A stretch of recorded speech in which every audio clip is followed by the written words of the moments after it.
them as well. What a move for the 48. Oh, look at this, and onto the straight they come.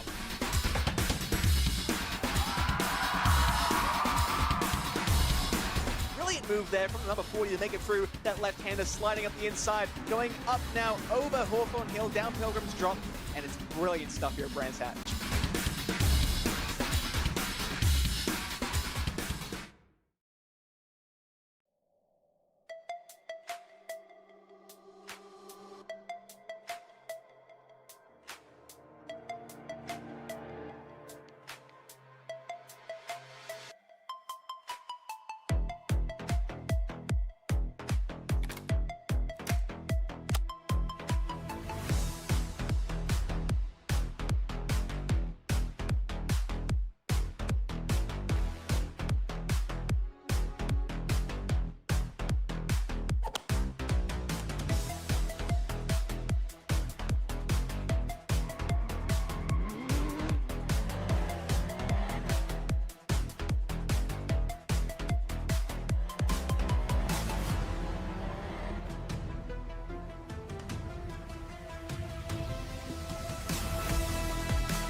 Hello, good evening and welcome ladies and gentlemen to another evening of absolutely epic and entertaining racing action in the 2026 Motorsport UK Esports Rookie Sportscar Cup, powered by the Sim Racing Collective and supported by the official prize partners of Simagic and Phil. We're back once again, it is Monday evening and it is time for round number 2 of 5. But where exactly have we made our way to today? We've made our way all the way, of course, to none other than Norway for the Rudskogen Motor Centre Circuit. The premier circuit in the country, located in the southern section of Norway to enable racing to continue for more hours over the course of a year than any other Norwegian circuit. It is a circuit that's 2.02 miles in length and is absolutely loved by locals for its ability to present an absolutely tantalising technical test. With overtaking around here proving difficult, a solid qualifying lap is going to be absolutely key, and for our drivers, whether it be in their MX-5s in the Rookie Sportscar Cup or the supporting Sim Racing Collective Hot Hatch Trophy in their Clios, you know our drivers are going to need to deliver from the very outset, as always overtaking is definitely going to prove to be just as much elbows out as it is going to be about careful craft. Alas, where are my manners? Allow me to welcome you all to this live broadcast from Circuit Side as you tune in tonight on one of the free places available to you, of course. Firstly, we do have the 2 official Motorsport UK esports channels, one of which is on YouTube, and welcome to you guys and girls tuning in via YouTube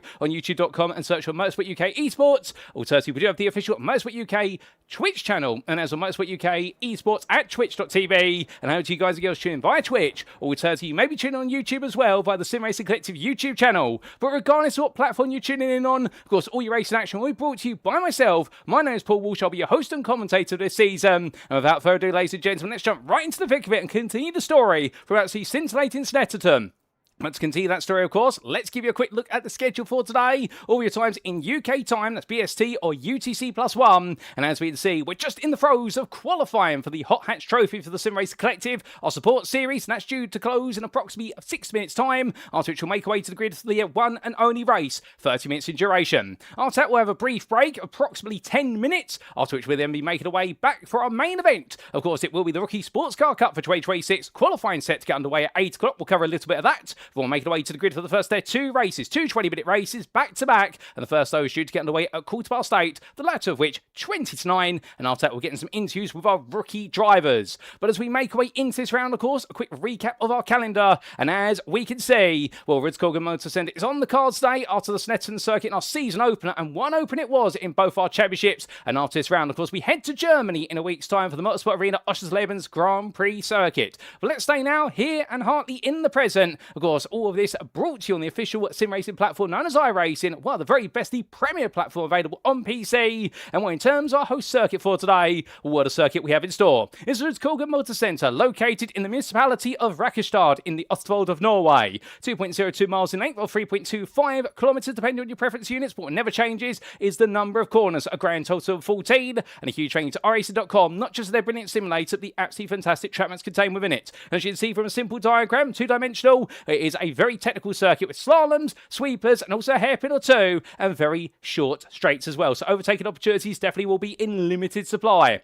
But with a quick reminder of our rules, of course, for our Sim Racing Collective Hot Hatch Trophy, we've got the 8-minute qualifying session, 3 laps available to all of our drivers, after which they'll then make their way to the grid for a 30-minute race. Setups are fixed, everyone is running an identical car. There's one fast car available should they need it for picking up damage. The starts will be standing starts, and we'll see the instant points at 17 instant points for a drive-through penalty, and then at every 10. But that's a quick recap of the rules and regulations. We haven't really got time for those. We've got time for some good old racing, and let's make our way back to circuit side, ladies and gentlemen. And as we get ready to see the remaining portion of qualifying, well, let's be up to speed with the championship standings for the Sim Racing Collective Hot Hatch Trophy. And well, as we can see, Andrew Pike, after taking the maiden win of the season last time out at Snetterton, albeit of course aided with the contact between Thomas Hill and Kieran Sharp, the main two belligerents at the front of the field. He's taken the early lead on 30 points to 24 of Hill. Behind Hill, it's none other than Adrian Borowski, who spent the majority of the race sat behind Hill waiting for an opportunity to pounce, but it never quite came. So the Polish driver in third, ahead of Craig Twardock and Matt Shepperton to complete the top 5, with Shepperton and Twardock definitely getting their elbows out, but Twardock proving to be the fiercer of the two and running away in fourth. Shepperton complete the top 5 at Snetterton. Now we do see Ian Rankin, Kieran Sharp, Leo Aina, James Stowe Radford, and Byron Forrest II completing a top 10. Outside that top 10, Patrick Gallick, of course, the official commentator broadcaster for the Clio Cup Strength for Field race in the Irish Official Series,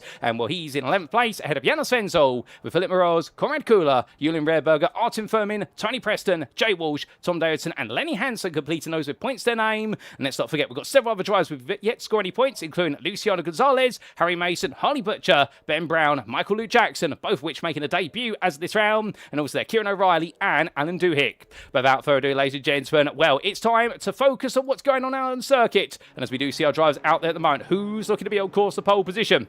We're only 1.5 minutes to go of this qualified session. Well, currently it's the man who looked to be on course of pole when he took it at Snetterton. It's Kieran Sharp looking very quick out there. He's looking at the sharp end of the field, not to pun his surname, as he makes way across the timeline this time. Does he improve even further? He does, to a 33.79. So Kieran Sharp right now absolutely blitzing it, some would say. As Patrick Gallick, meanwhile, he's looking quite quick out there today. And I had the pleasure of catching up with him in the build-up to this round to discuss all the secrets of the Clio Cup car. And when he divulged them to me, albeit we'll see if we can weave some of those into the commentary at some point, as he makes way through turns 1 and 2, but he's on a cool down lap now. He'll be starting at 5th at the highest. Andrew Pike, Camille, this could be a TSRC 1-2 here, as the Renault Laguna Tribute livery car from the 1999 British Touring Car Championship, where he decides to cool things down then his Nescafe Special Blend 37 machine. As he does, he's potentially starting in 2nd place, but he's still got a few more drivers out there. Tony Preston yet to get a valid lap on the board. He's currently in 21st as classified, and the same for Matthew Sheraton, who has not got a lap on the board at all, so they'll both be starting from the very back here, unless Preston could get a lap in right at the end. He is on a personal best right now as he rolls his way down in towards the hairpin. As he does so, coming on through the corner, we'll have to wait and see what it's going to be at the very end of this qualifying session, because right now he's yet to get a lap on the board. If he can get a decent lap in, he could find himself right inside the top 10. Now, a lot of drivers not big fans of the Rudskogen Motor Centre because of how technically challenging and demanding the circuit is. You always seem to find that, and with only 15 seconds left on the clock, something tells me that Tony Preston may not be making it the distance here. He may just fall short. Well, if you're a Tony Preston fan, ladies and gentlemen, you may want to look away or stare intently and try to egg him on, because it's 6, 5, 4, 3, 2, 1. Is he going to make it? The answer is, I'm not sure. I don't think he did. Yes, he did, in fact. And Tony Preston will be taking 19th on the grid. They're literally getting a lap in right at the end. But that is qualifying complete for our Hot Hatch Trophy. And with qualifying is done, that can only be one thing. It's time for race number 1 on our schedule. It's time for the Hot Hatch Clio Cup machines to make their way out into the circuit. And as they grid up, well, this is how they'll all line up for their 2nd round of the season. Here's Kieran Sharp, who takes pole position once again. 2 out of 2 for pole position so far for TSRC, and he'll be joined on the front row by Andrew Pike. Janos Svenzel starts in 3rd place, and indeed they complete a leading trio, but behind them it'll be Adrian Borowski there in 4th place and breaking up the TSRC trend. Behind the Polishman it'll be the Austrian of Patrick Gallick, and well, he'll be happy with that for Mr. Apex Motorsport. Head of Craig Twardock, who starts in 6th place for TSRC. In 7th it's Thomas Hill for 0 Point Racing, ahead of TSRC Esports is Tom Davidson, and then we will see starting in 9th place on this grid Conrad Kula with a better qualifying performance today, only 4 tenths 3/10 of pole position as well. It's very tight here for pole. And then you've got a sizable 3/10 gap to Leo Einer there for Leo Einer Motorsport, who completes your top 10. In 11th, we have Julian Rehrberger there for Mr. Apex Motorsport, ahead of Ian Rankin. And outside of that top 10, starting in what will be 30th place, or indeed we outside the top 12, we should say, it'll be Jane Stone Radford for the dogs, ahead of the privateer of Philip Moroz. We'll then see from the Russian, it'll be the Britons of Ben Brown for Onage Racing and Wheelchair Racing's Lenny Hansen. Then we do see Artem Fomin starting in 17th place, the privateer just ahead of Michael Luke Jackson. Then we Tony Preston with that last gasp qualifying lap starting 19th place, ahead of Harry Mason for the dogs. And yet to get a lap on the board, he will be starting from the very back of the field. It'll be Matt Sheraton for Aztec Racing, and he's got a lot of work to do from the very back. But the gridding procedure is almost complete, ladies and gentlemen. We're just waiting for the last couple of cars, particularly for our pole sitter to get into position. But as we wait for him, we look on board here for Andrew Pike. Indeed, that looks like a long running towards turn number 1. It really isn't. The grid is set then. It's time for lights. It's 1, it's 2, it's 3, it's 4, it's 5 lights. And it's lights out. Away we go for the second round of the 2026 Hot Hatch Trophy, brought to you by the Sim Racing Collective. And as Kieran Sharp gets a good start there, Andrew Pike right now doesn't get the best of starts. Janos Wenzel looking up his inside already. So here they go in towards the opening braking zone, and as they do, all of our Clio's right the way through. He's in an apparatus machine there, trying to go defensive. That's Craig Todd holding off what is none other than Thomas Hill. And I think he's trying to make a move on Patrick Gallick, who gets his score a little bit wide there for the opening corner. Harry Mason's had a bit of a difficult start. He's fallen down the field, but Kieran Sharp's running away. Further back up down the order, we see Lenny Hansen fighting side by side with Michael Luke Jackson. But as they make the way in towards turn number 2, the tricky long right-hander. This is the corner that can catch out of many a drive, particularly when you've got cold tyres and cold brakes. A bit of a run wide there from Leo Einer, but he's going to get it back together as soon as he possibly can. And now up into the slalom sequence. This is where going too wide can cost you a huge amount of time. You've got to be on the inside at the right time to make this count. Michael Luke Jackson now attacking Philip Moroz, with Tony Preston falling back. In fact, Preston's had a brilliant start. 2 places gained there by the privateer in the 333. Now holding Artem Fomin for close company behind him for the dogs. But as they make the way through the corner, well, a bit of a lock up there for a driver in front. I think that was Luke Jackson having a small lock up. And meanwhile, Janos Wenzel, he's in third at the moment. Some small micro lock ups there from drivers. And these Clio Cup cars have no anti-lock braking system, no ABS, so the drivers have got to modulate the braking themselves. But meanwhile, we've had a bit of difficulty with Artem Fomin. He's not on camera. There he is. He's also almost made his way to the gravel trap at the hairpin. Not quite sure how he got there, but you can see he's getting himself back up to speed. It's been a difficult start for him. But as they make their way through, this being a 30-minute race, well, of course, positioning on the open lap will prove important. And after that, everyone will be absolutely pushing as hard as they possibly can. But making the way now on to the start for this straight. 1 lap down, plenty more to go here as they make their way across that timeline. And hello to a number of you in the YouTube chat, including Switch224 and also to Vicky400. Who's all set for the Rookie Sportscar Cup race a little bit later on today. But right now, everyone absolutely giving it their all in the Clio Cup machines for the Hot Hatch Trophy, as we see Thomas Hill right now in 6th place. But the order is as follows then. Your top 10, Kieran Sharp, who leads, he heads off into distance ahead of Andrew Pike, followed by Janos Wenzel. Then we have Adrian Borowski ahead of Craig Twardop, with Thomas Hill complete your top 6. Patrick Gallick sits in 7th ahead of Tom Davidson, followed by Leo Einer. And then we do have Conrad Kula completing your top 10, with Ian Rankin best of the rest in 11th place. But as they make the way through that long right-hander, turn 2 in towards 3. Now it's the uphill sequence. You can see there, nobody getting an opportunity to go too wide this time. The open lap was an opportunity to make a lot of places. This time it's now about following the leader, and that's the hard part of this circuit, in the fact that you glue yourself to the back of the car in front until you think it's the right time to pounce. Speaking of which, we ride aboard here with Matt Sheraton, started from last place, 21st on the grid with no lap time set, and the only driver not to set a lap in qualifying and get a bit too close to the back of Ben Brown there. And well, nose to bumper, and as they make the way in towards the hairpin, will he go for a lunge here? Now he's got some braking tyre temperature. The answer is no. Too far back there. Even the most first-class stamps wouldn't achieve that.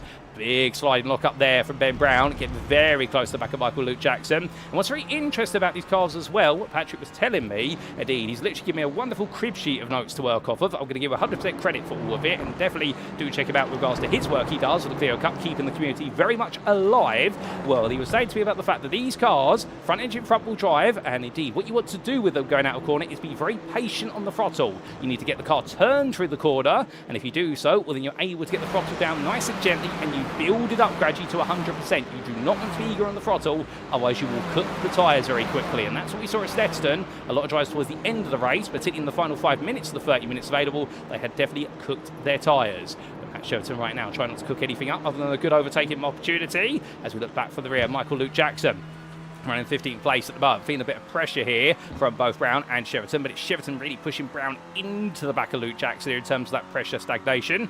As it comes down the hill this time, well, it's going to be Luke Jackson going a little bit defensive there, and he's going to understeer, but he gets it still to the break. Cheverton on the inside there, lovely move from Matthew Cheverton, and that's going to take him in the place there versus Ben Brown, just like that. Another place gained, and more to come surely from the Aztec Racing Red Machine, the 390 car. One on the order, but meanwhile back to the front of the field we go, and well, we see Kieran Sharp right now definitely just trying to manage the gap, and the game plan I think here is going to be to take it easy. Oh, that's not taking it easy for Craig Tardock. He goes very deep there at the hairpin, and well, thankfully everyone takes space of action, and well, very quickly they all thread back into each other, but it suddenly causes the battle to explode onto our screens. Thomas Hill dives up the inside of Adrian Brasky. We also see a big lock up there. I believe that may have been from Craig Tardock trying to beat Tom Davidson to the apex, and once they come through 13 into 14 here, Thomas Hill up into 4th place, but look at how this has opened up a gap to the top 3.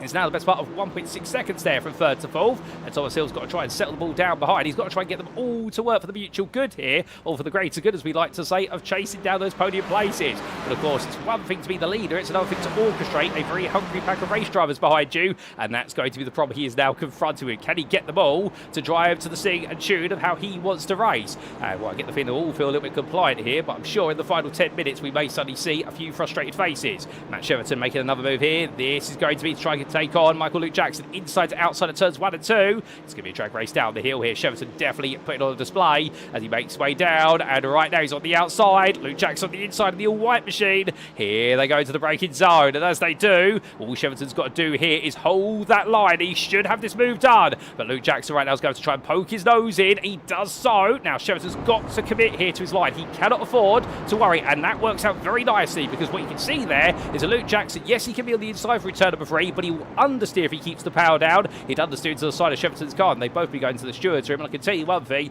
well, be Luke Jackson would very likely be told that he's in the wrong as a result of that, and that's why to back off there. Brilliant move from Matt Cheverton, a very decisive move, and Luke Jackson, knowing that, he pushed it as far as he could, hoping that Cheverton would make a mistake, but Cheverton doesn't normally make mistakes, and Luke Jackson goes deep, and Brown does as well, and Brown was looking around the outside for a switch back there, but followed Luke Jackson off the road, and Lenny Hansen gets a 2-for-1 special there. The wheelchair racing driver moving forward, lovely new livery on that car as well for this round as he makes way through in the number 69, and definitely a nice move. But back to the front we go. Top 3 breaking away still.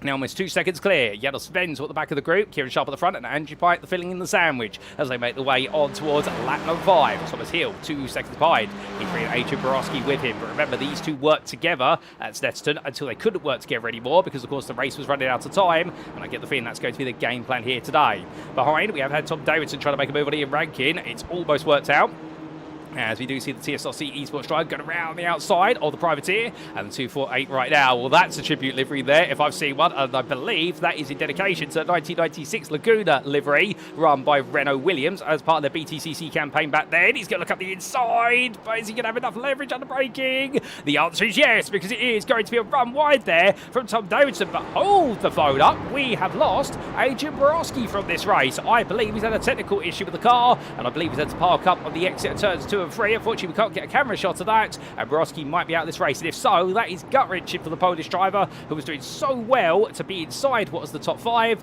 and suddenly his race has all fallen apart. But what it does do now, of course, is it opens up opportunities for other drivers. One driver's lost is another's gain, but we never want to see a loss like that. But Ben Brown right now trying to battle still with Luke Jackson. He wants to get past here. These two absolutely brilliant, they're battling, but Brown finds, oh, that's a bit of contact between the two of them. Brown tried to turn in, Luke Jackson was still there. He will get it done in the end, will Ben Brown, but not the way he wanted to get done. I think the two of them have a bit of a chat afterwards, but meanwhile Otin Forbid making a bit of a move there versus Tony Preston, and the BWT privateer driver getting that done. A lovely livery on the car, in tribute of course to BWT with Alpine, their Formula 1 team, and we're right now Furman making some progress up after a difficult start. But of course, in terms of difficult starts, we're here still in the live pictures for you, ladies and gentlemen, but we need to take a look back at some of the big moments from the start of the race, and without further ado, let's take a trip back in time and see what exactly happened when the green flag came out. So this was how we got underway, and as we do look to the blimp view, well, it was Kieran Sharp, of course, so all he had to do, like launching any of these Clio Cup cars, is essentially put the clutch fully down, put the throttle to the metal, and then release the clutch. And we did so brilliantly there, did Kieran Sharp, and meanwhile, it was all about testing reactions, and Janos Svens were almost beating Andrew Pike in terms of the reaction game, and almost beating him into turn 1. But all the field, then Constantine had into the opening corner. Matt Sheraton there, of course, started from the very back of the field, and Harry Mason, unfortunately, having a bit of a difficult start to his race. And indeed, the car stalling down the grid for the dogs, so did not get going at all. So Mason had to tow to the pit lane. There was a technical issue with the car, and well, Mason now having a stall. We only just briefly caught that, but then there was a bit of difficulty for Artem Fomin towards the back of the field in towards turn number 2, if my memory serves me correctly. And this was Artem Fomin going wide, going wider, still going very wide, and near 3 wide. And well, it was a bit of a tight squeeze between them. In fact, there was not Fomin going wide. My apologies. He found himself in the midst of a fight, and then he was able to squeeze his way past what was Matthew Sheraton. So what exactly went wrong for Artem Fomin? And well, this was later on the open lap. This was coming down towards turn number 9, and Sheraton was looking one way, then the other, and Sheraton switched back to the inside. Fomin came in very hot on the brakes. Oh, that was a bit of a difficult one there. Tony Preston being clipped with Fomin's car. Fomin coming in too hot, and cold brakes then, no ABS, and just like that, a bit of over-enthusiasm, but definitely catching him out. But with that, ladies and gentlemen, we head back to your live racing. So, some big moments at the start of this race, but we've still got plenty more to go. We're 10 minutes in, and Craig Twardock right now attacking Thomas Hill as much as possible. Hill, of course, losing his dance partner of Adrian Borowski, who we believe is now fully out of this race, unfortunately, due to a technical issue with the car. It was parked up, and it has been scooped away, and as these drivers continue to make the way on through, we'll still more fighting to come between them all. But as we do see, Twardock heading through the corner, and go through the right-hander. Well, right now, it's definitely looking as though for Craig Twardock, it's all going to what is a battle towards Thomas Hill as quickly as possible. He's going to give it everything he can here, Twardock. And well, I think the full process will be that if Hill's not quick enough, he will definitely tell what will be Thomas Hill, look, you need to get a move on, because otherwise I'm going to come through you. Now, I do see we've got George Dale there cheering on Thomas Hill, and to be fair, well, if it wasn't for that little contact between himself and Kieran Sharp on what was lap number 2 at Snetstone, we reckon that Thomas Hill may have had the edge over Sharp in the long-term pace, as that's a big lock up there. The rear right tire dragging its way out the hairpin, and here comes Craig Twardock 2 wide they go, and as they make the way over the crest in towards turn number 12, which way is it going to be here? And it's still a few little micro lock-ups there for what is Thomas Hill, but in the end, I think Hill is going to still hold it, and he does there. Brilliant defensive drive from Hill. Craig Twardock, in fact, loses out, goes very deep at turn 13. Patrick Gallick now saves the day, and Leo Aina is going to be there, as is Craig Twardock and Conrad Kugler. So, Twardock went on the offensive, lost out, and now here they go, as Twardock decides to take the rallycross approach down the start-finish straight. That's not legal, and suddenly realises this is rallycross, this is motorsport on roads, and well, it's road racing at its finest as they make their way towards turn number 1. But Twardock looking for some space. It did exist. I think he would argue he was elbowed off the road a little bit, but either way, that's definitely not the way you want it to go. Leo Aino right now is absolutely enjoying this. I think the LAM team are going to be sat their feet themselves right now. Go on, Leo. Go and give it some. And well, he's definitely giving it some to Craig Twardock at the moment as they head down in towards turns 2 and 3. Of course, the British driver at this point going quite defensive here, and this is going to enable Gallick to pull away in 5th place, but I don't think Aina's going to be worried about that. Given he started 10th, now up to 6th place, and he's definitely thrown himself all in at this, and it's understandable here that Twardock right now all over his rear bumper, and Q9, of course, they can make little micro taps to the back of each other. They can give each other little nudges and also bump draft around straights, which is essentially where 2 cars are driving in a straight line. The car behind the lead car is going to bump it on the back to transfer some speed to help it forward, which you would see, of course, more towards NASCAR and over racing disciplines, but you can see it on long straights potentially in these Clio Cup cars. But right now, of course, any bumping like that into a braking zone would be a no-no, and work calls an instant, as meanwhile, not without instant there. That's side by side between Kula and Davidson as they come out of the hairpin. And as they do, I get the thing Conrad Kula and Davidson right now will lose what will be Twardock and Aina as a result of their battling. But more fighting to come between these two. They definitely enjoyed themselves out there, and we're having a good old ding-dong scrap. But who's going to come out on top of it? That's going to be the big question. The way on out at the boat as well. While the other feature to keep in mind with these Clio Cup cars is you want to upshift them very early in their gearboxes. 5,500 is the RPM limit for what is the upshift. You can go much higher than that. I do believe you can go all the way up to around 7,500 before you hit the red line, but you don't want to go anywhere near that whatsoever. And the idea being here, you want the peak power, and that is found at 5,500 RPM, and that's where you get all the best out of it. But of course, with these cars as well, front engine front wheel drive, sometimes being in a higher gear for quarter exit in particular, actually helps you get the better traction because you're not trying to force too much power through the tyres. It's a bit of a balance that to be done. You're chasing the RPM band, at the same time as well, you're making sure you don't want to be in the wrong gear. But right now, not putting the gear wrong so far. Kieran Sharp still leading this race. And here's a TSRC 1, 2, 3 at the moment. Albeit, remember, there is no team's championship in this. This is purely a driver's championship. But of course, our drivers are more than welcome to represent a team of their choosing. And right now, Kieran Sharp holding on here, trying to make up for the loss of Snetterton. Albeit, Andrew Pike right now, I'd like to say about that, he would definitely love to make it 2 in a row.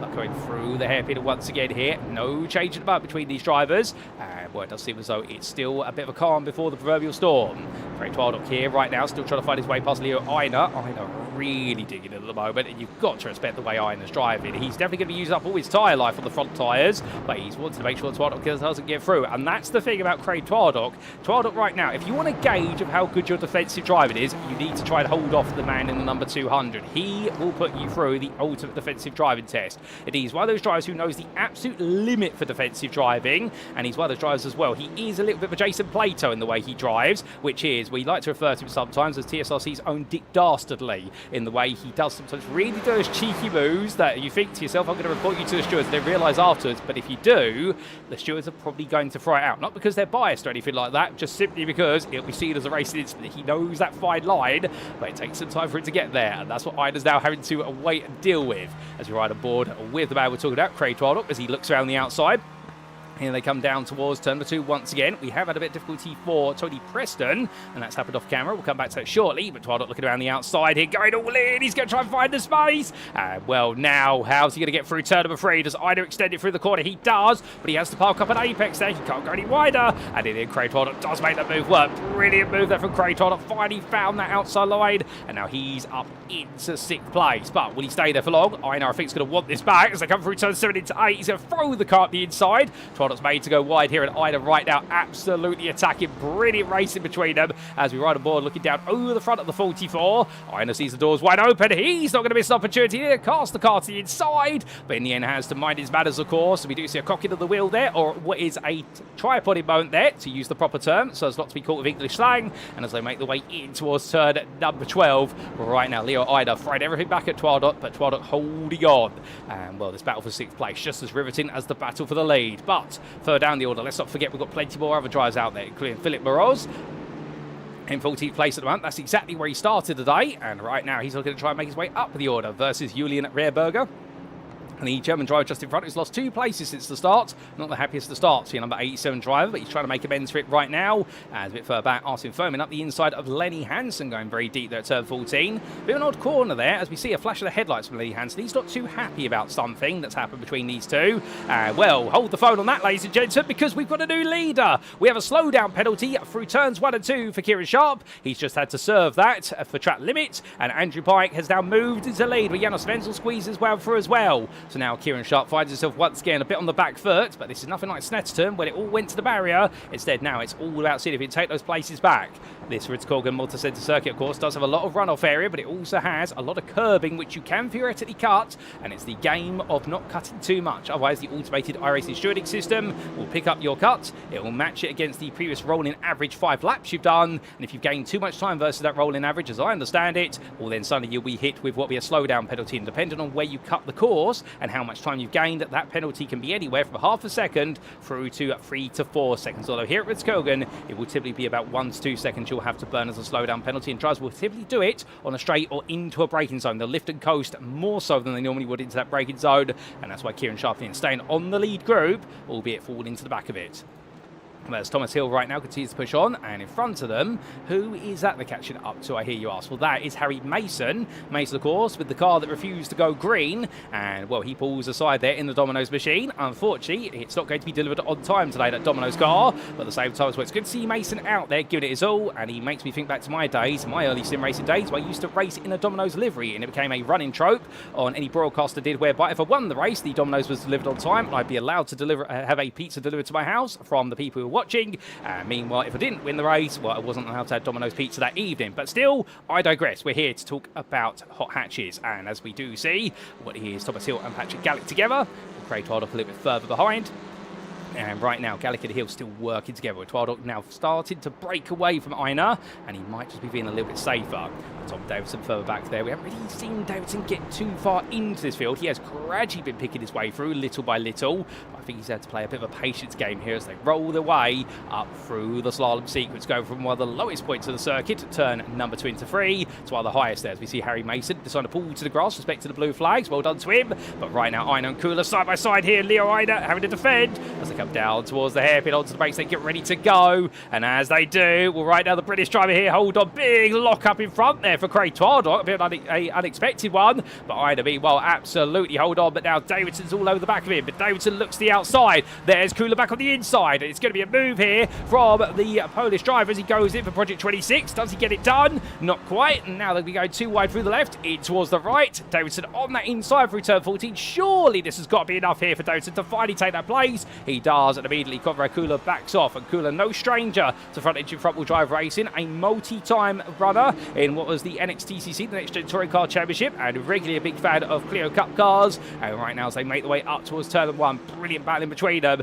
as we do see Kula looking to that inside. And well, right now the number 3 driver, educated, and I do believe running under the tutelage, I think still, of none other than perhaps the most decorated hot hatch and TCR driver on iRacing, that being Wojciech Swierdowicz, at least on the European continent, the only driver in history on iRacing to hold the official title in Division 1 in both the TCR Open setup and Fixed Setup series simultaneously, if my memory serves me correctly. And indeed an incredible driver. Conrad Kula definitely has learned a lot from him in the past. But as they make their way through turns 2 and 3, well, right now Tom Davidson and Leo Einar together here, and well, all for the calls to try to get away from Ian Rankin, who'd like a role to play.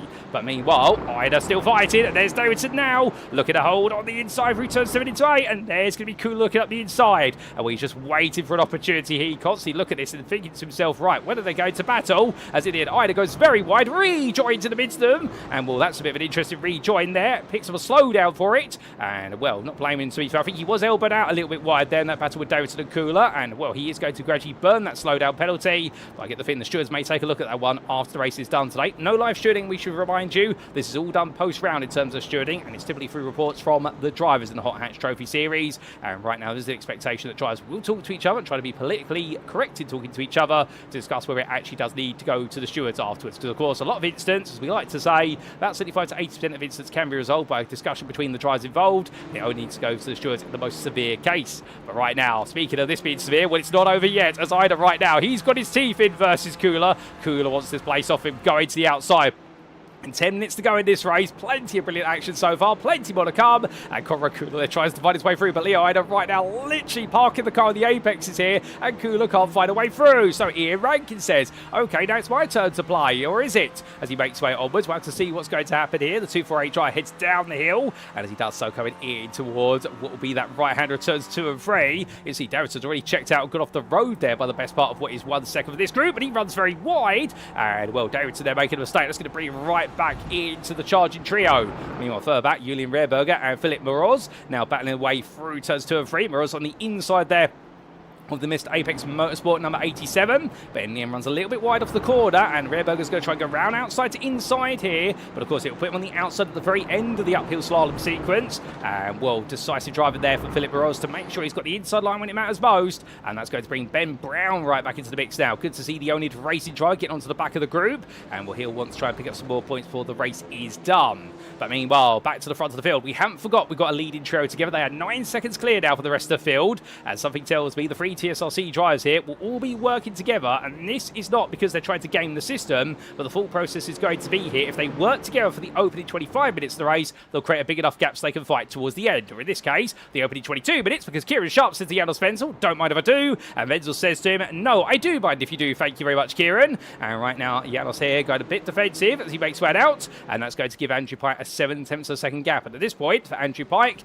with his mum and dad, I do believe, watching, and Roger and Angie right now be cheering him on and hoping hoping he can break away here to make it 2 wins in a row. But Wenzel versus Sharp, still too wide here as they come down the hill. Sharp all on the inside there, goes really in for this. And Janos Wenzel in the end doesn't fight it too hard. He goes for the switchback instead, but Sharp gets it stopped. And that goes to show that Sharp has been looking after his tyres since the start of the race. And he's able to make some rather daring leaps and lunges. And Janos Wenzel tucks in behind. But of course, it'll be the mutual benefit they stop fighting each other, because otherwise Pipe will disappear off up the road. And suddenly what's a battle for the win becomes a battle for second place.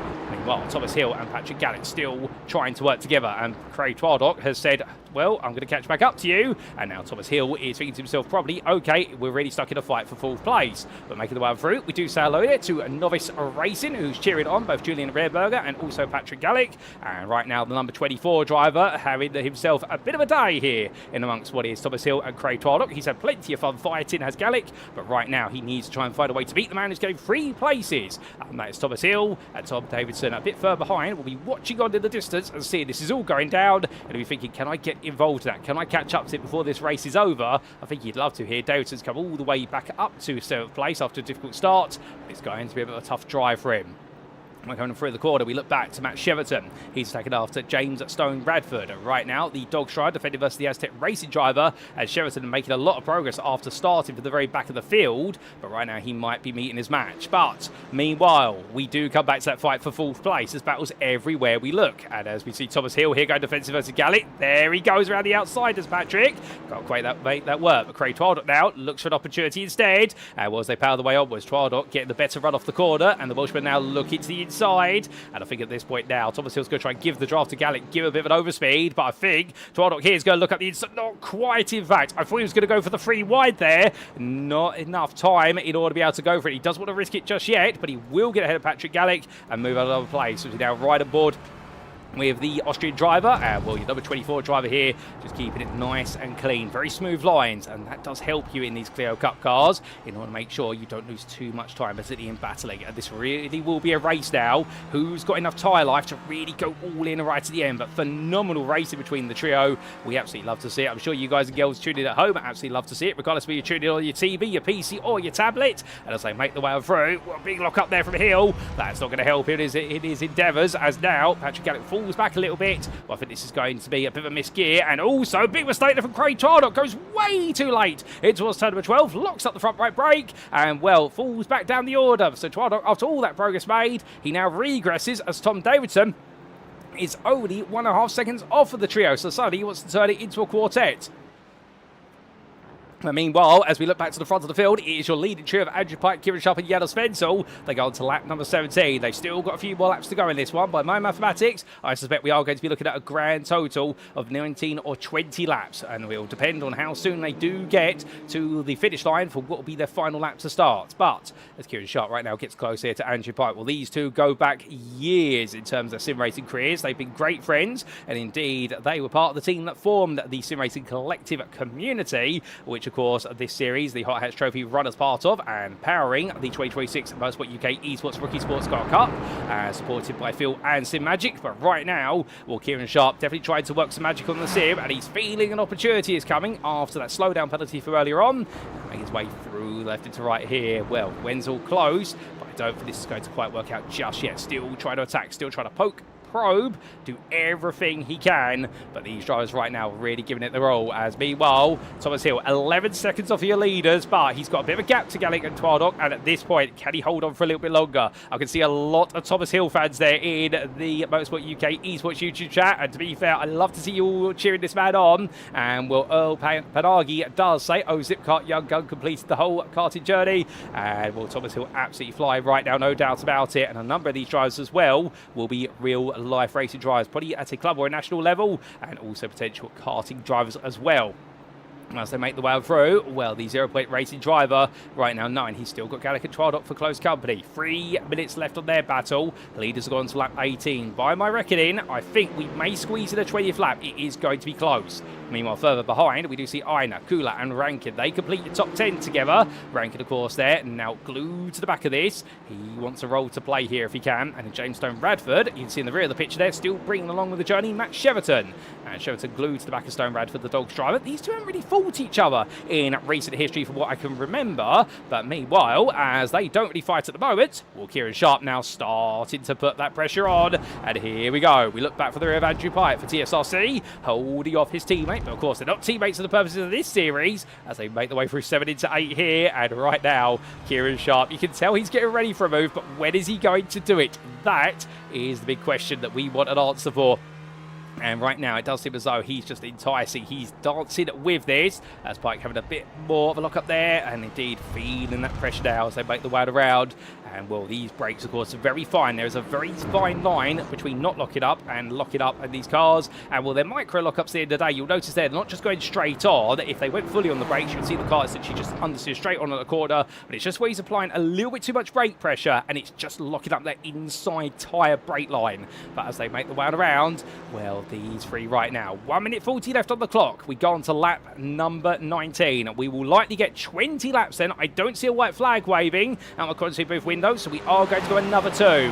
So this is still a journey to be told. Thomas Hill, meanwhile, well, he makes his way then onto his penultimate lap and having to go defensive here versus Gallic and Twardok. And here they come in towards that braking zone. It's turn 1, and Gallic's going to look up the inside, or look around the outside to inside. Can he get this done under braking? The answer is no. It's such a difficult line to go through there. But the good news for our drivers, they're going to get plenty of practice at turn 1 at Motorsport Arena Oschersleben in a week's time, because the opening sequence of corners here, turns 1 and 2, is pretty much identical to the German circuit. Although I don't know if that's a coincidence or not. I'll have to look into that for you before round number 3. But indeed, that constant switch back and left into right as meanwhile Craig Twardok switches himself to the inside. And as he does so, well, the TSRC driver's not quite there, is he? He's going to have to really lean into the corner, but Gallic sees it coming. He just simply leaves the door even more wide open. And that one there just making sure that Twardok could not ride on his side panel. And if he did that, well, he definitely would have tried to go for the move there. He would have been a bit cheeky and just leant onto Gallic's car. But Patrick saw what was coming and intentionally let the car roll a bit deeper, and Twardok couldn't get the move done as a result. Smart driving there for Patrick Gallic. He's definitely played this game before.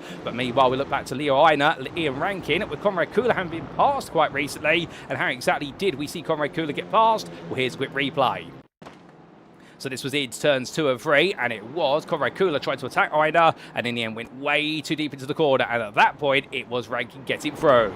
But with that, ladies and gentlemen, we come back to your live pictures, because 1 lap to go, and right now, Andrew Pike leads. He's only a lap away from making it 2 wins in a row this season. Kieran Sharp is with him, Jan Spencer's with him, but these 3 now, well, if the gloves haven't come off yet, so they will come off on this lap, but who is going to have the last laugh in this one? 13 seconds behind. It's the battle for 4th. It's another trio.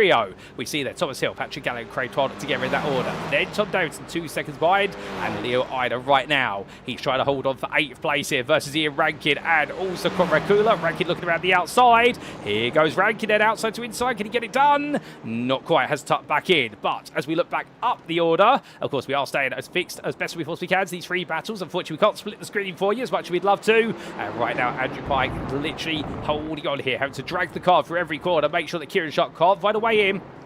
Off camera as well, we have got Philip Morose under major pressure for 13th from Ben Brown. Julian Rehrberger's also there, and we'll have to wait and see what happens then. But we're staying with the leaders here now for the remainder of this race, and Andrew Pike here defending as much as he can. Kieran Sharp with him, and Jan Spencer, I think at this point, maybe deciding, wait and see if the top 2 take each other out. There's only a few quarters to go, however. He's definitely played a bit of a patience game here, but Pike looks set. 3 quarters to go. Makes his way through the left hand out of turn number 12. No mistakes now. All he's got to do is keep it on the black stuff for the final 2 corners. Through the left into the sweeping right-hander at turn number 14. And for Andrew Pike right now, the checker flag awaits him on the exit of this corner. But is he going to be a happy end to the race? I think it is, because at the end of the day, only one driver can win. And after winning at Stetson here today, Andrew Pike will make it back-to-back here in Norway. Head of Kieran Sharp and Jan Svenzel. It's a 1-2-3 for the TSRC drivers. And then who's going to come home in 4th place? It is going to be Thomas Hill by looks of things. Can he run it to the line? He's going to keep it tight to the inside here. Straight line to the end.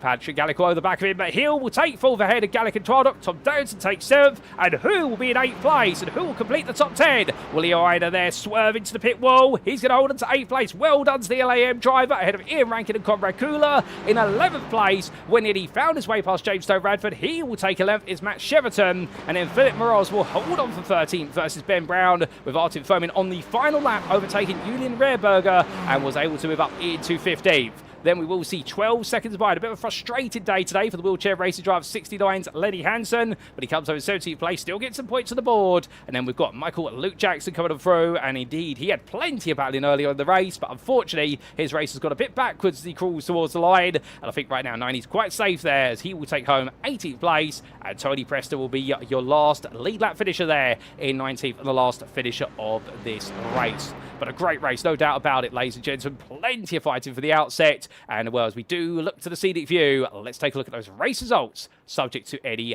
post-race inquiries. And as we can see, it was a fast, it was a furious, and it was a 30-minute race filled with close-knit racing action between our drivers. And well, it was Andrew Pike who took victory here for TSRC, ahead of his two teammates of Kieran Sharp and Janos Wenzel. But to be fair, whilst they worked together when they broke away at the start to create a gap, they weren't working together towards the end. And Andrew Pike made sure to manage his car enough, and Kieran Sharp, after that early slowdown penalty, just losing out when he definitely wanted to try and take that win back.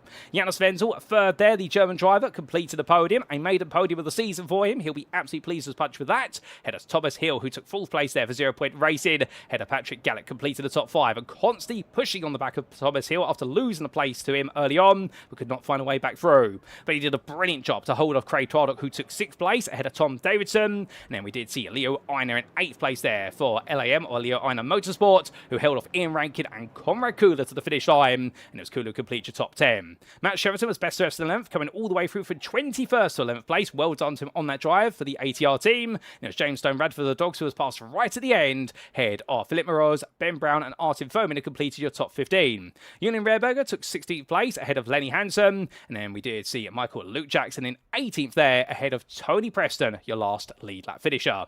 We sadly did lose a couple of drives along the way, including it was Harry Mason, who had that stalled start with an issue with the engine. He did get back out there, but they decided to bring the car back in due to an ongoing problem with the car. And well, ladies and gentlemen, we also did lose quite early on the race, none other than Adrian Borowski, with a technical issue in the opening laps that sent him wide at turns 2 and 3, and we lost him from that point onwards. But what a race. And the great news is we're definitely going to be sticking around with our hot hatches just for a little bit longer, because we'll be back very shortly for a post-round interview of our race winner, hopefully with Andrew Pike.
Well, ladies and gentlemen, it is my pleasure now to bring us back, and as we do, we're going to be catching up with our race winner from race number 1 a day on our schedule. That is, of course, the only TSRC Hot Hatch race today, and that is going to be none other than what will be Andrew Pike, who now joins me in the interview room. Bear with us, as I think we're just going to get the patch through feed, and here we go, as Andrew Pike now joins me.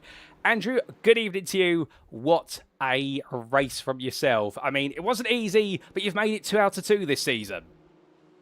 Yes, thank you, mate. It wasn't easy at all, but at the same time, it kind of was, because Sharpie got a slowdown through T1, which arguably handed me a win that I don't think I'd have been able to get. You probably saw there on the broadcast. It's incredibly hard to overtake. As I say, I'm not sure I'd have been able to get him. His pace was that little bit better. But we were also both looking at our mirrors pretty heavily at Wenzel as well. We drove a really good race, which made it entertaining for us, but would have been good to see a few more moves, I think. Well, definitely one, as like you say, so difficult to overtake here at Rudskogen. But in terms of your qualifying time, second in the starting order, were you happy with your lap? Yeah, given that I'd done a handful of laps earlier due to the surgery I've had on my hand and restricting me how much I can drive, to put it anywhere near the front row was a surprise, to be honest. I didn't think I'd get into the 33s. from there, I just hoped to beat Sharpie off the line, which I didn't do, and then I'd kind of resigned myself to, unless he makes a mistake, I'm going to be second or third here. So yeah, it was a surprise to be where I was, and even more of a surprise to pick up a win. Well, like you said, a bit of a surprise there, and well, glad to hear that things are moving forward with regards to the surgery on your hand. But in terms of driving around here, we did see quite a few times, a few lockups from yourself. The pressure was building towards the end of the race.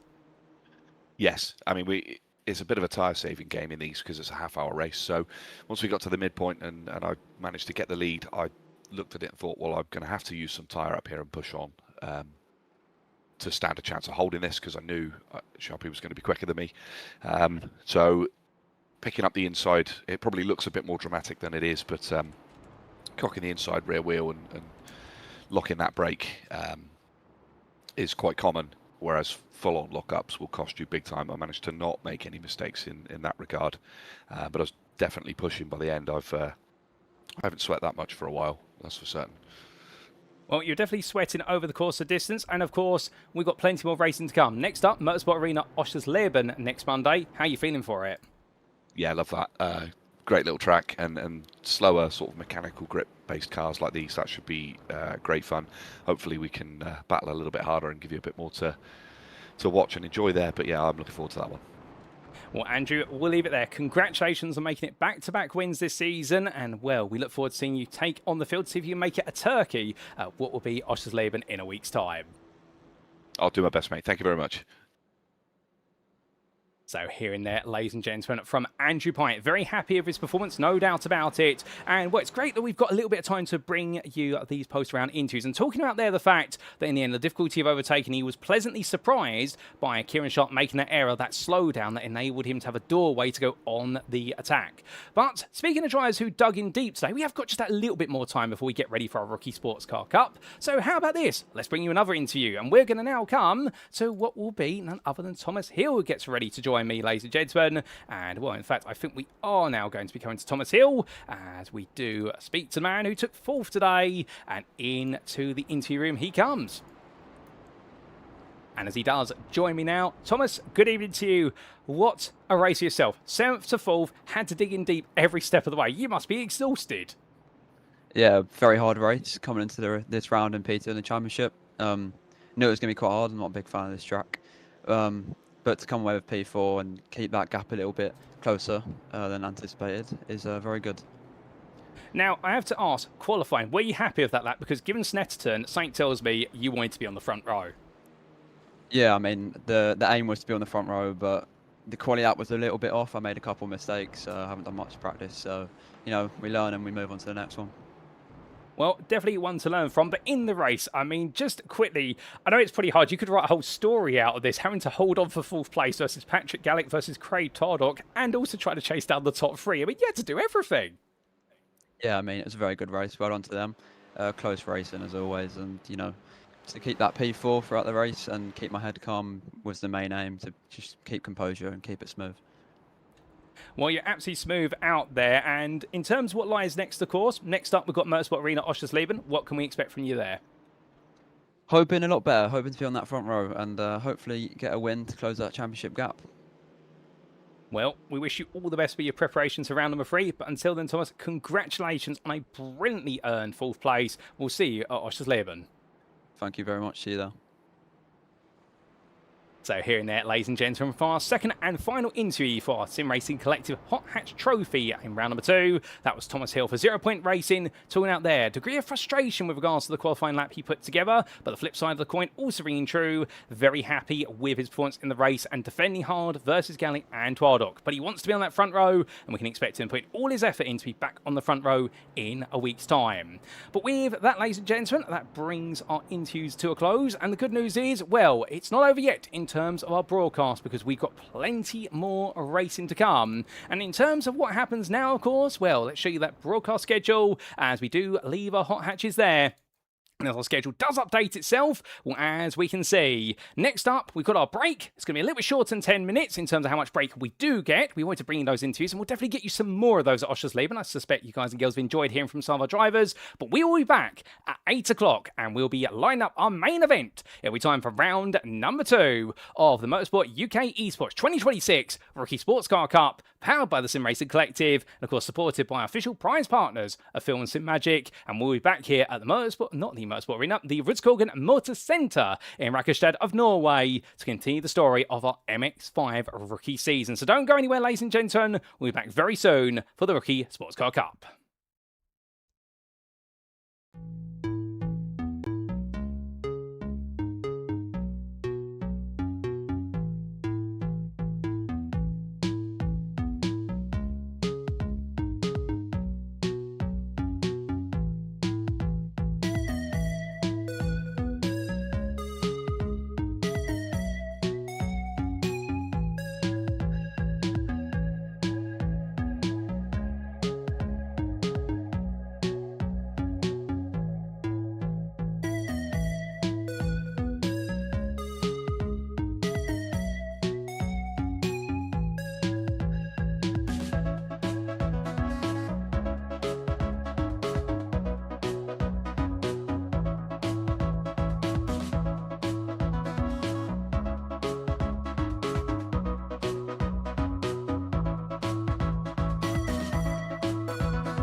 And we are back, ladies and gentlemen, for our main event here from the Rakestad circuit known as Rudskogen Motor Centre. Indeed, we are back then for our 2 races in round number 2 of the 2026 Motorsport UK Esports Rookie Sportscar Cup, powered by the Sim Racing Collective and, of course, supported by Phil and Simagic, our official prize partners. 2 races on our schedule, of course, and you can see our format there on screen. We're currently about to make our way into our qualifying, and we're all the best part there of what will be 10 minutes available to our drivers, and they'll have 3 laps available to try and go for pole position at this tricky circuit in their Mazda MX-5 Cup cars. After which, the first race will await them. That'll be 20 minutes in duration, and then we take a brief breather before we're doing it again. But of course, we will be seeing a top 8 inversion of that grid. But what a race we've seen. The rubber's been laid down by our hot hatches in the support series, so therefore this is going to be a grippy circuit. At least we have to expect that, and all our drivers will be absolutely ready to tackle the circuit. But just before we do go into that qualifying session and tell you a little bit about how our drivers are getting on, they're just about to start their laps, we would like to give you a bit of an update with regards to the prizes for this season.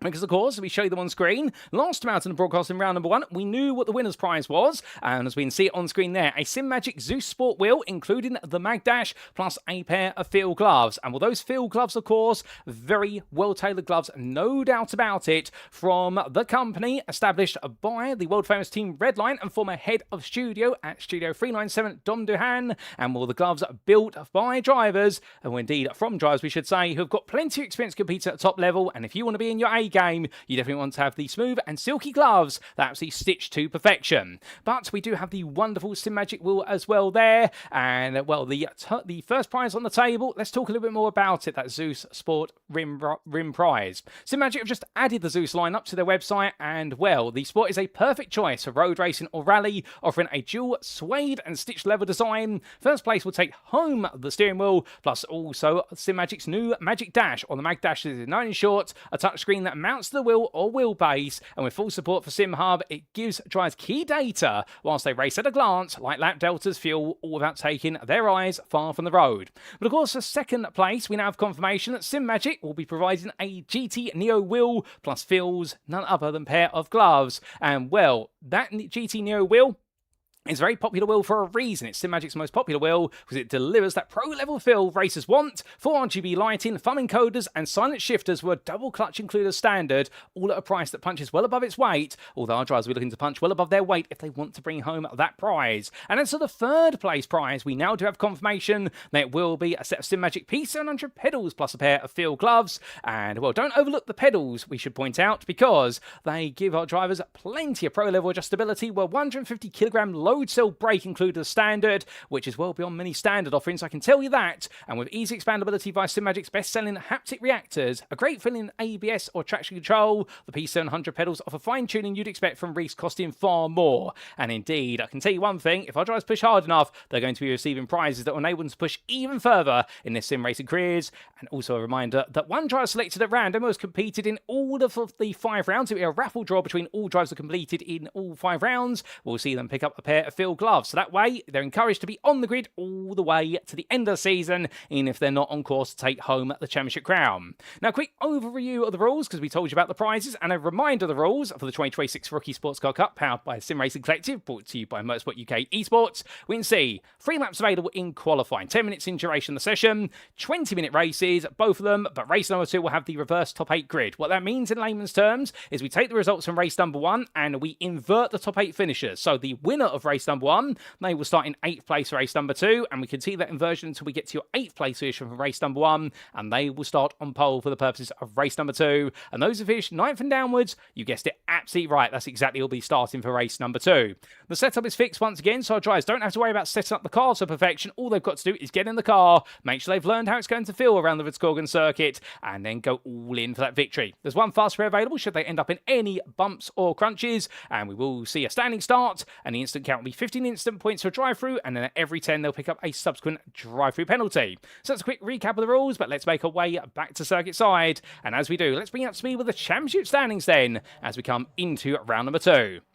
And leading the way back here today and looking to try and set the pace once more, it's EFR with Rotor Racing's Harry Fletcher, who of course took the perfect score from what was our opening round with the back-to-back victories, albeit to be fair, he was kept incredibly honest in the second race of the day by none other than Finley Secker, who pushed him every step of the way, and it was literally tenths at the line. Ben Sieber, meanwhile, sits in second place, and well, a third and an upgraded what was third for second place in the end in the second race of the day, due to an incident between Secker and another driver, which has seen him demoted from his podium finish in what was race number 2. Well, Ben Sieber right now the leading challenger there on 73 points for DCW Racing, and he enjoyed himself, and he'll be hoping to be more than Mr. Third Place today.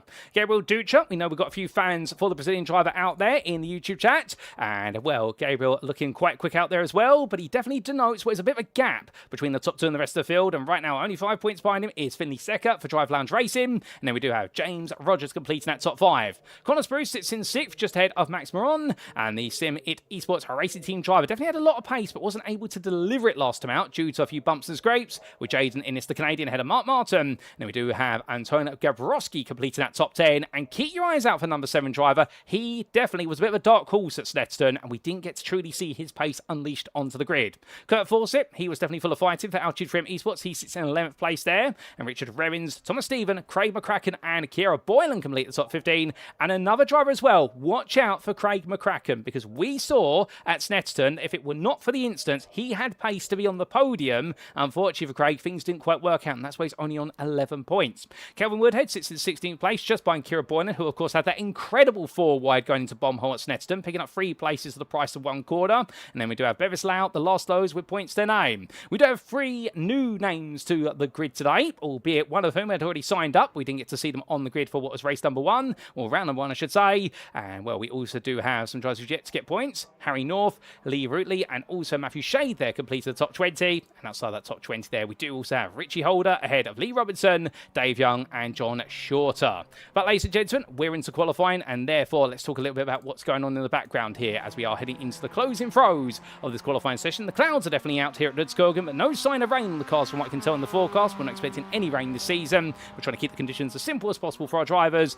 but right now Harry Fletcher definitely proved to be the quickest out there in this qualifying session, and looking absolutely rapid. But as we do see a few more of you joining in the YouTube chat, and some of you cheering on this man, Connor Spruce, including Vinty D there saying, come on Connor. We also do say hello there to Rodrigo Dutra Uchoa, who is cheering on none other than Gabriel Dutra. And well, we also do say hello to Sky Mayonnaise, who says, let's go, and indeed excited for this. And I do know a few of you have been waiting eagerly for the rookies, and here they are. And just a reminder, in terms of the definition of a rookie, these drivers, all of them competing with an iRacing road rating.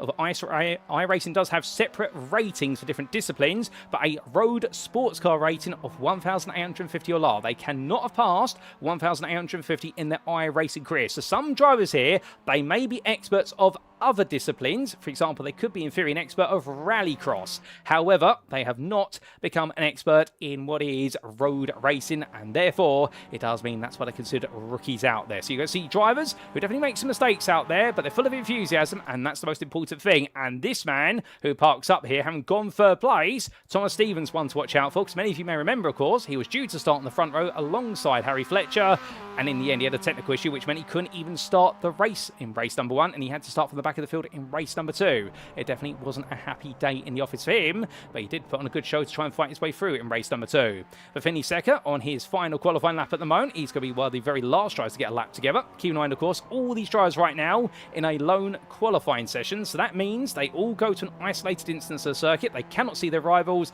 and they have 10 minutes or 3 laps, whichever expires first, to get their lap together for pole position. As Matthew Shade comes to the line, as he does so here, well, how big of a shadow is he going to cast on the grid? The answer is he will move into 17th place, just ahead of Richie Holder there, and well, it's a good lap from him, to be fair. Kelvin Woodhead, parked up, does not improve. Kurt Fawcett, meanwhile, for Altitude FM Esports, the highly decorated esports team, one of the biggest professional teams in the world, well, right now, definitely one of their rookie stars, and makes his way onwards here, and can he go a bit higher than where he is at the moment, which is no lap set? And the answer is going to be for Fawcett, as he crosses the time line. He does go up to 13th place there. Good lap from the British driver, and he'll be pleased with that. But I do believe that's all of the bad laps now set by drivers, ladies and gentlemen. And as everyone calls them down, we do see Jaden Innes parked up in the pit lane.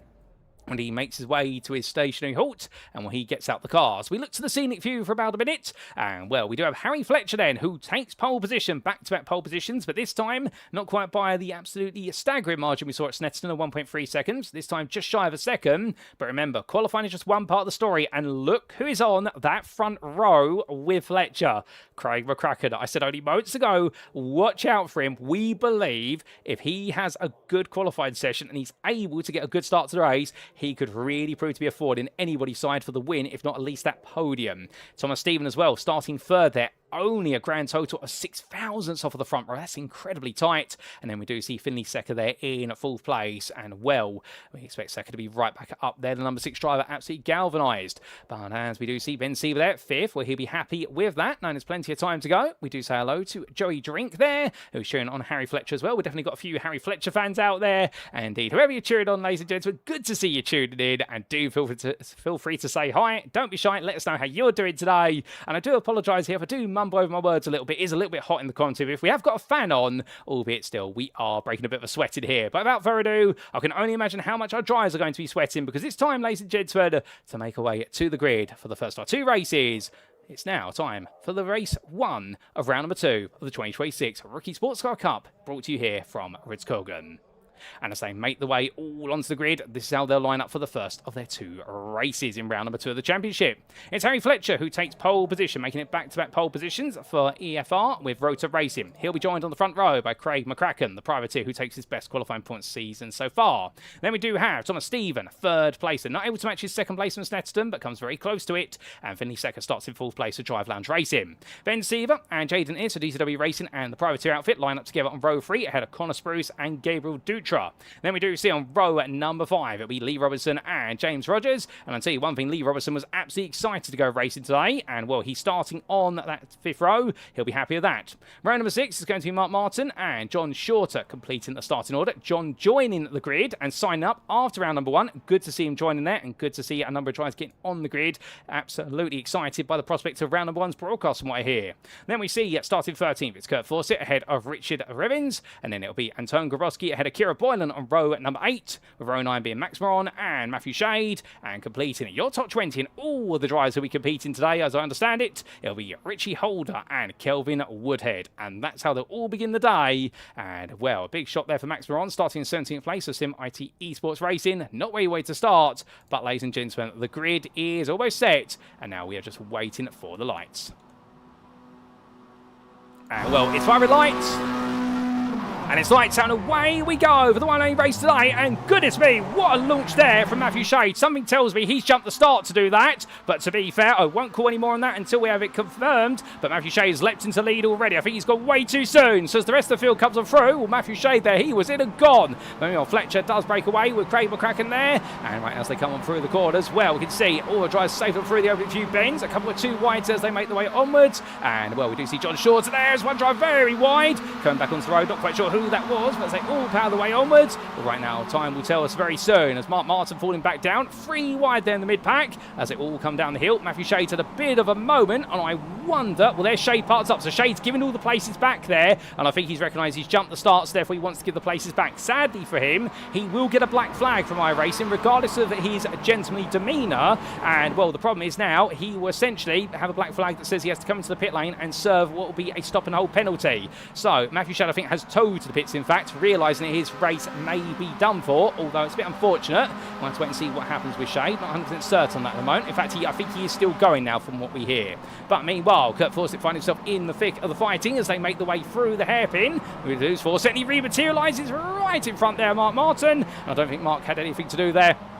As they make their way onwards, he had to literally just keep his head down and carry on. But Max Moron now looking to go side by side with Richard Revens, as I think we've got a bit of difficulty for the DCW racing machine of Ben Sieber. You can see Reach. Oh, goodness me! And well, that was a shock to the system there. Car coming across the road literally at the last moment. Who on earth was that? Not quite sure. And I think that might have been Mark Martin there, who came across what was at the very last moment. Well, I think that caught a many a driver surprise. It caught me by surprise, I can tell you that. But after what has been a bit of a crazy start to the race, well, Harry Fletcher leads the way ahead of Craig McCracken and Finley Secker. There's never a dull moment here in the Rookie Sportscar Cup, I can tell you that. And then we've got a 3-second gap to Jaden Innes in 4th place ahead of Connor Spruce, and it'll be Gabriel Ducha in 6th place with a 1.5-second gap to James Rogers. And with John Shorter battling with Lee Robinson here, and right now Shorter absolutely attacking. Driver running a bit wide there. That is going to be a rejoin being made. I believe that's by Anton Gabrowski. A bit too much enthusiasm at turn number 2, but 10 out of 10 for trying, as we like to say. And right now John Shorter's going up the inside here of James Rogers. This is going to be a move. And he's going to get that done quite quickly. Look at Ben Sieber, meanwhile, past the season amongst them all. And I don't think Lee Robinson and James Rogers knew the DCW Racing car was coming. Sieber is looking quick here right now, and I think he's trying to make amends for that mistake earlier on. Was it a mistake? We're not quite sure. But Lee Robinson side by side here with James Rogers, 2-1 they come through. And as they do, coming through the corner, rear of the car, let's go. And unfortunately, Robinson, it goes round. He tries to get it out the way. And in the end, everyone takes evasive action. But unfortunately, a bit of a touch there. And well, the bonnet pops up in quite comedic timing, you could say. But for Lee Robinson, he'll try and get that car rolling now, but definitely holds his brakes and waits for the field to go, and Lee there trying to do everything he can. But as they make the way on through, well, definitely a bit of a tricky one there, as we do say hello to Matthew Shade in the YouTube chat, and no worries at all, Matthew, saying there about what had happened at the start race. We all make those mistakes, to be fair, but that's why you're here as part of the Rookie Sports Car Cup, and nobody should judge you for it, because a rookie can always make a mistake as much as an esports professional can, indeed. I'll tell you one thing, those mistakes, those really obvious ones, esports professionals make them more commonly than you would think. And we'll see you back on the grid for race number 2. Look forward to seeing you carve your way through the field. But as all the drivers carry on, well, it's definitely been for Ben Sieber a race that's been of what is 2 parts so far. It started off well, and it's dropped back down the order, and now he's attacking John Shorter and try and make his way on through. That's not going to work out too easily, as we do have what is a meatball flag for Kurt Fawcett's car, and he's had to tow to the pit lane. We'll get a bit of an update on what happened to him in due course. Now, in terms of the new drivers here today, well, we do have, of course, another John Shorter, new to the grid, signed up after round number 1. Also, we do have Harry North, who is joining the grid, and, well, very much looking forward to see Harry out there, I can tell you that. Although I don't think he's here today, and nor do we have Dave Young here today, unfortunately, the South African driver. We'll hopefully see him in what will be a week's time in round number 3. We're looking back to Kira Boylan, still attacking Richard Revins here for 11th place. And Kira right now, for Motorsport Woman, definitely had a very exciting day at Snetterton, showing that sometimes you just need to be smart to make moves happen. And right now, trying to be a little bit agile there, but finds that she's going to have some company on the inside. And well, you can't see that company from this camera angle, but that is going to be the car of Max Moran, trying to go around the outside and down towards the hairpin. Onto the brakes they both go. As they do, Boylan goes in a little bit late on the brakes, and in the end, Moran looks to switch it back to the inside. He's going to try it. Is it going to work out? The answer is no. Boylan going very defensive here, but to be fair, she demonstrated that, of course, at Snetterton and doing it again today. And well, Kira Boylan, absolutely brilliant. Meanwhile, that's Richard Revins going on the round, and that's unfortunate for the Latvian driver. The Rev Racing driver gets it turned around and does so just in time there. Oh, that might have been a little bit of what we call netcode contact there, which is essentially whereby the simulator simulates the two cars being in 2 different positions than what they are on our screen. So that might have been a bit of a ghost contact there between the 2 cars, but that's a technical item, and well, the drivers do have to live with that. It sometimes happens on any simulator, to be fair, even here on iRacing. But as they go on to what is another lap, well, still more fighting to come, and well, we've seen plenty further down the order. Let's come back up to the front, and what we can see is Harry Fletcher is now starting to open up a bit of a gap to Craig McCracken, who's got the number 1 on the side of the car. That's the sign of where he wants to finish today, albeit right now he's in the 2nd place spot. We're finished second close for company. Second looking one way then the other, and going up towards the end of the slalom. This is the sequence of corners that will definitely test our driver's abilities to balance the throttle on these front engine rear-wheel drive Mazdas. The best part of 181 brake horsepower from that 4-cylinder 2-litre Sky Active G engine. And right now as they head down the hill in towards that braking zone, well, second looking up the inside into the hairpin. Does he go for it? No, decides not. Instead goes the outside instead. So thinks about crafting a bit of a different move. A bit cheeky there is Finley, but to be fair, being a bit inventive and really trying to line this move up. But of course, the more these 2 fight, the more that Fletcher is allowed to get away. Now, it might be a bit of a question, how exactly is Fletcher managing this race? Is he going all in to break away, or is he managing the pace here and taking it nice and easy? We'll have to wait and see what his lap times will be. But we're seeing 35s from the rest of the field, as we're seeing 34s from Fletcher at the moment. As meanwhile, I think we've had a very similar incident to Revins for John Shorter coming out to turn number 12. He's gone for a spin, and sadly, that's not going to help out. It's going to send him a long way back down the field to 13th place. There's more fighting going on and coming up behind him. That is Mark Martin, I should say, making his way around the outside of Thomas Stephen in towards turn 13. And Stephen right now, where it's been 2 frustrating race 1s, albeit this one, at least Stephen is still going compared to Snetterton. That's a good sign. And And right now, we're definitely trying to make amends. Meanwhile, we've got a slowdown penalty for Finley Secker for track limit. I believe that's happened at turns 1 and 2 at the start of this lap, so he's having to give up time versus Craig McCracken.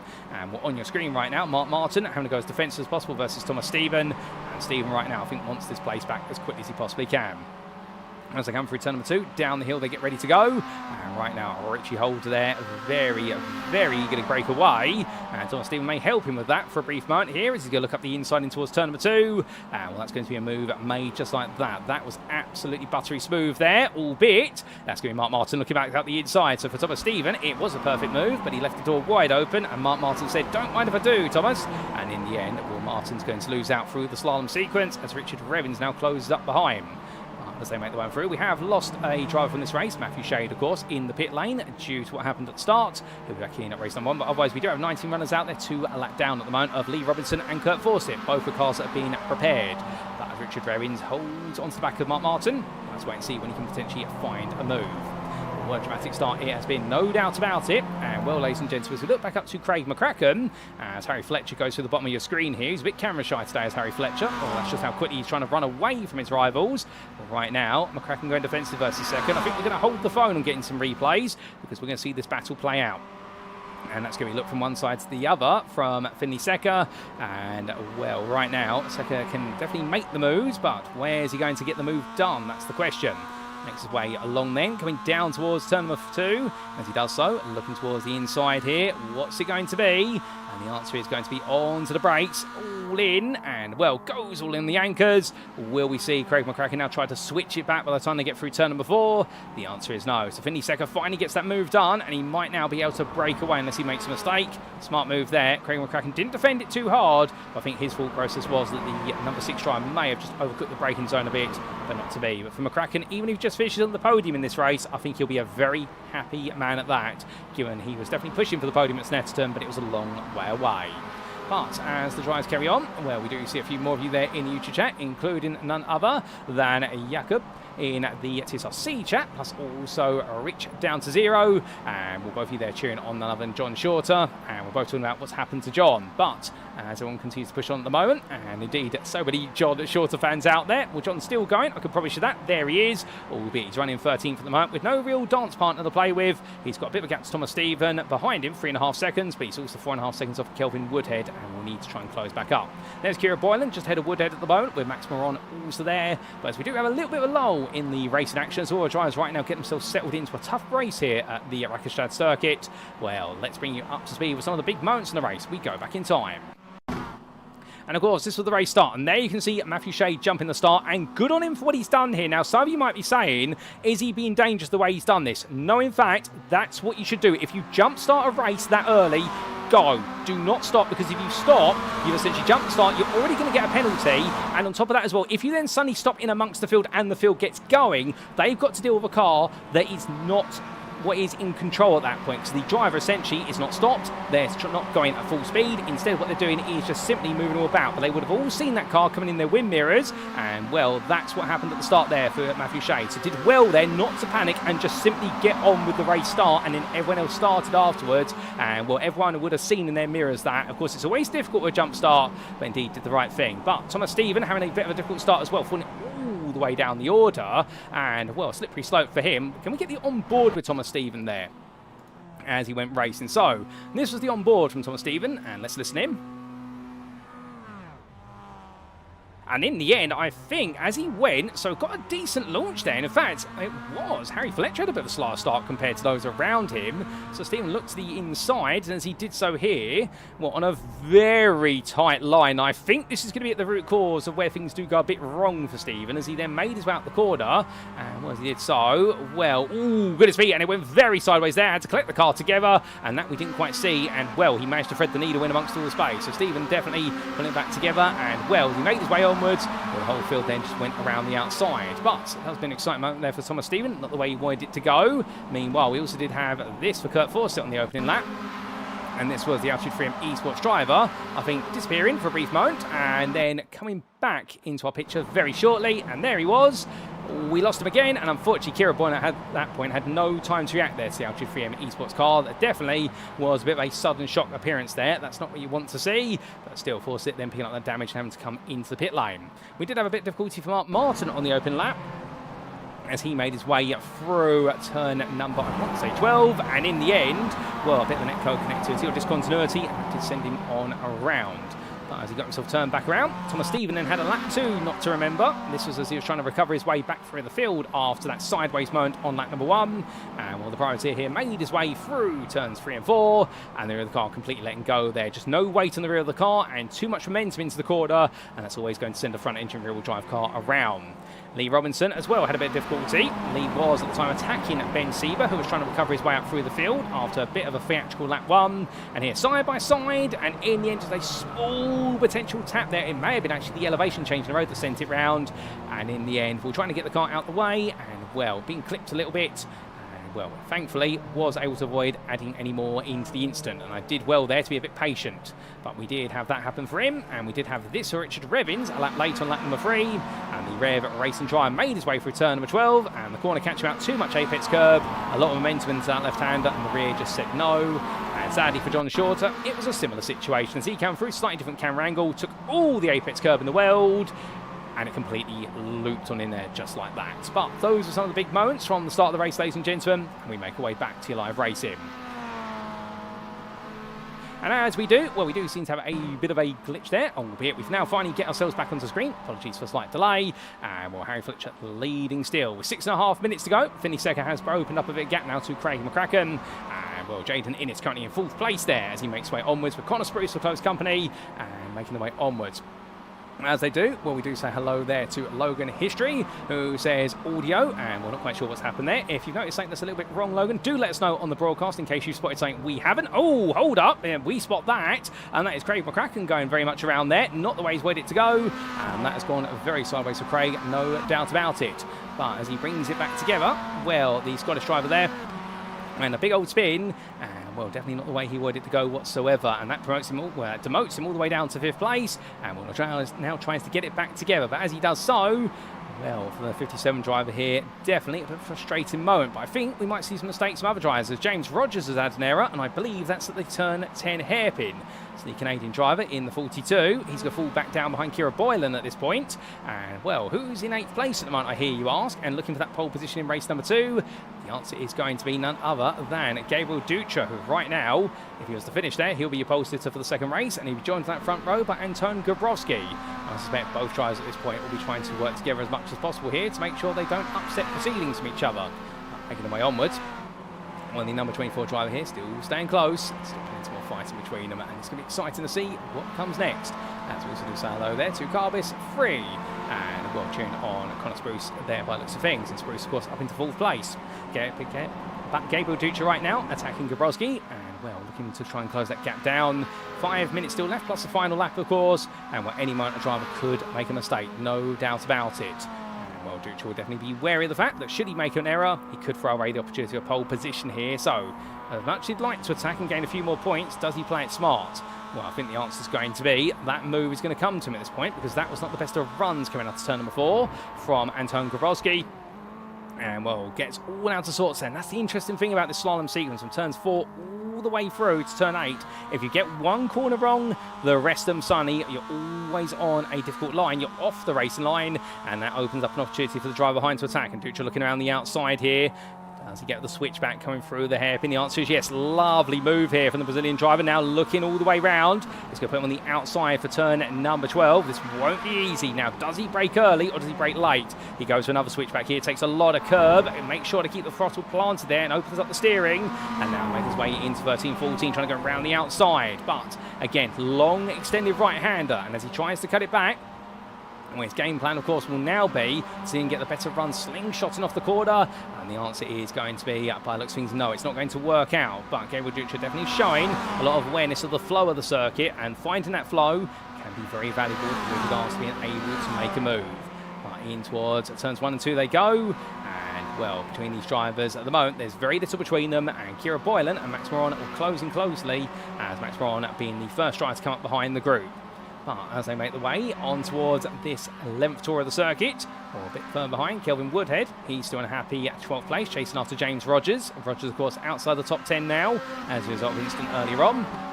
And he'll be hoping that he can potentially get himself back into this race a little bit later, albeit his first target, of course, will be to take on Kira Boylan. But I think Kelvin Woodhead might have something to say about that. Oh, goodness me, what on earth's happened there for Gabrowski? And that is coming up the hill in towards, I believe, turn number 6. He's going to toe to the pit lane. In fact, that's on the exit of 4 into 5 there. And, well, that's gone completely around. And Max Moron's going to make a move down Gabriel Dutra. I think Dutra's been a bit of contact there. That front bumper, the front right in particular, looks scarred on the Brazilian number 24 machine. And if so, well, there's a bit of a story to be had. And we might be able to get a replay of that quite quickly. And in fact, we are going to get a replay of it. Here we go. So this was Antoine Gabrowski at the time, coming through turns 3 into 4, making his way out the bend. As he came out the corner, what happened on exit? It was a tap to the rear there, so that explains the damage on Dutra's car. And Gabrowski, well, a small bump to the rear when the car was unloading itself from the rear to the front, and suddenly went round to the barrier. And a frustrating amount there for Gabrowski, no doubt about it, but an unfortunate incident as well. Meanwhile, Craig McCracken, of course, at the time, he was running very happily in the pursuit of 2nd place, or even 3rd, and this was a couple of laps earlier where he lost it coming through turn 7 into 8. The car went one way, he tried to overcorrect it, and the car swapped ends the other way instead. And we had also on lap number 9 this for James Rogers. And Rogers made his way down towards turn number 10. As he did so, what exactly went wrong for the Canadian driver? And the answer is, came in hot on the brakes, and a little bit too hot there as he tried to transition onto the throttle, and the rear of the car just had not been pinned down. And we just had this from Mark Martin, I do believe, and well, the priority at the time was in a bit of battle with Richard Revins, and I think here he's going to make a mistake at turn number 12. He's going to be the 3rd victim of this corner, and indeed takes too much curb and goes round, but that explains how the move was made there by Richard Revins. But as we now make our way back to your live racing, well, still 1.5 minutes to go, and indeed that's the thing about the curves here at Rudskogen Motor Centre, in the fact they look very flat, but it actually is the situation whereby they're quite high off the corner. But as we do see there, Rich down to 0, saying looks like he's had good pace with regards to John Shorter. In terms of the best lap times, I think we might be able to get those for you, ladies and gentlemen. We'll just see if we can. In fact, the answer to that is no, we can't get those lap times for you, but what we can tell you is in terms of laps that are being set, there's your race leader at the moment, going on to his final lap here in his first race today. Well, his best lap has been a 33.95, he's just set a 34.37. Finished 2nd right now, holding on to where's the mid-35s, a 34.78 being his time, and absolutely pushing on ahead of Jaden Innes, who we find now is in 3rd place. There he is, our camera focused on him, and right now the priority doing a fantastic job there, and well, lapping in the 35s as well, the low 35s, and in fact right now you would imagine that he might be getting ready to attack Seka towards the end of this race, as that's not going to be what is Seka making his way out of turn 2 in front of him. That's going to be the car of Anton Gabrowski, who now goes a lap down, but Jaden Innes has found some late pace. John Shorter, by the way, is now getting ready to attack here for what could be 9th place. He's joining a trio right at the end, and in front of him that's Kelvin Woodhead, James Rogers and Kira Boylan. They come through turns 1 and 2, so there's still a bit more to go. As they make their way onwards, I'm being asked the question there in one of the YouTube chats, which is, do I have a favourite livery on this grid? We'll come to that a little bit later on. Let's focus on the racing. And well, I can't say I've got a favourite, but there's definitely a few liveries that catch my eye. But I don't know about you guys and girls tuning at home. But what catches the eye there, that's the move from Kelvin Woodhead up the inside of Rogers. Doesn't quite work out. James Rogers hold on, but here comes Shorter. Looking up the inside, he can see there that Woodhead is out of sync. And as a result now looks one way, then looks the other way. And what a back and forth this is. But John just had a big slide. But we must cut away from them, ladies and gentlemen, because he comes out the final corner. Will's pole position by almost a second. And after feeling some pressure early on from Seka and McCracken, for Harry Fletcher, it's 3 in a row. It's the first win of the day here for the EFR Rotor Racing driver. And he will take that win by the best part of 11 seconds the end, ahead of Finley Seka, who had to fight hard with Craig McCracken, and he will come home in 2nd place. It's going to be a maiden podium of the season for Jaden Innes. Well done to him, the Canadian really showing off what he's got. And then Connor Spruce takes on 4th place, just ahead of Ben Sieber, finishing directly behind Anton Gabrowski there, a lap down, but there's Ben Sieber holding off McCracken to line for 5th, and then it will be Max Braun in 7th place, and Gabriel Dutra will take home 8th place and pole position for race number 2. Kira Boylan holds off James Rogers, Kelvin Woodhead and John Shorter to line, with Shorter just missed out versus Woodhead by a 10th. And then Thomas Stephen, well, he had a very frustrating start to race once again, 13th ahead of Richard Revins, and then we will see Mark Martin come across line in the end in what will be a 15th place, as we just saw Lee Robinson come through your picture. Richie Holder's got a bit of time to go, but let's give a shout out to Kurt Fawcett. He's had a dismal race, but he's not given up. He sees the checker flag there, lap down in 19th place, and then we will see coming to line very shortly Richie Holder. Here he comes, and he will see that finish line in 16th, and he'll be your last lead lap finisher of this one. And goodness me, what a race, ladies and gentlemen. A brilliant one of that. As we do look to the scenic view, well, we've still got plenty more racing to come here. Because, of course, we've got 2 races on our schedule for what is the Rookie Sportscar Cup in every single round. And as we do go into our 5-minute warm-up period for our drivers to have an opportunity to cool on down, well, let's take you through those race results, subject to any stewards' inquiries. And as our results appear on screen, of course, these all provisional at the moment. What we can see there for race number 1 here, round number 2 of the races at Rudskogen Motor Centre for the Motorsport UK Esports 2026 Rookie Sportscar Cup. Powered by the Sim Racing Collective and supported by our prize partners, Phil and Simagic. Harry Fletcher converting pole to victory. And, well, in the end, by an advantage. But much like we saw at Snetterton, many could argue whilst he did have an outright pace advantage by the best part of around about 7/10 of a second a lap when he got his head down. Also keep in mind the battle for second took priority early on and Fletcher was allowed to break away. But the EFR with Rotor Racing tried definitely showing how potent he is behind the wheel of his Mazda MX-5, taking that win ahead of Finley Secker. And the Drive Lounge Racing driver in the end, finishing second in a bit of a lonely second place, losing his battling partner of what was none other than Craig McCracken late on. Jaden Innes surprised himself and indeed surprised everyone with a 3rd place there, but well done to Jaden for that. A brilliant drive from him, and Connor Spruce 4th place there, not too far behind. Ben Seaver, what could it have been if not for that early mistake he made? The DCW Racing driver taking 5th instead of what could have been a podium. Ahead of Craig McCracken, who recovered to 6th, but no, he wanted to be on that podium for the first time this season. Max Moran for Sim IT Esports Racing, bringing home at 7th ahead of 8th place finisher Gabriel Dutra, and of course he will be on pole for race number 2 as we invert the top 8 finishers from this one. Kira Boylan and James Rogers completed your top 10, and it was Kelvin Woodhead and John Short who scrapped out for 11th place, with what was Woodhead getting the better hand in the end. And we did see Thomas Stephen ahead of Richard Revins and Mark Martin completing the top 15. Richie Holder took 16th place ahead of Anton Gabrowski. Gabrowski being your first lap down finisher, and it's also a lap down finish for Robinson, as in Lee Robinson and Kurt Fawcett. And we also did see, unfortunate early retirement after the jump start from Matthew Shade, but he's going to be back for race number 2, and we look forward to seeing him trying to come through the field. But what a race, ladies and gentlemen, no doubt about it. All 20 of our drivers putting on absolute spectacle, and well, in the end, that was none other than race number 1. But of course, we've got another one to come. Coming up very shortly will be our top 8 inverted 20-minute race number 2. And, well, we've had some absolutely stellar performances so far from our drivers, but who's going to spark up even more surprises in what will be our second and final race of the day?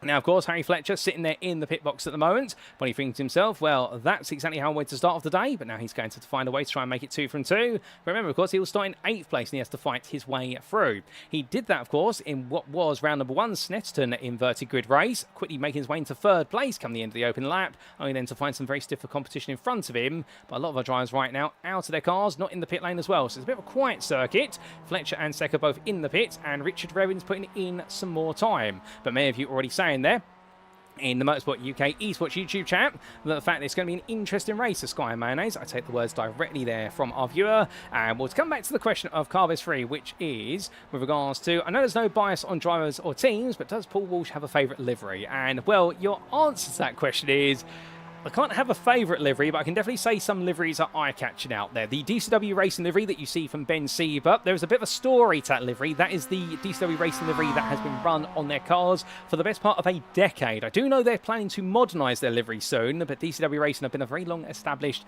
team, and, well, they've been going for so long, in fact, that I do believe now they're more family in terms of all the drivers. They know each other so well. Indeed, they've all met on the simulator, but they know each other in real life.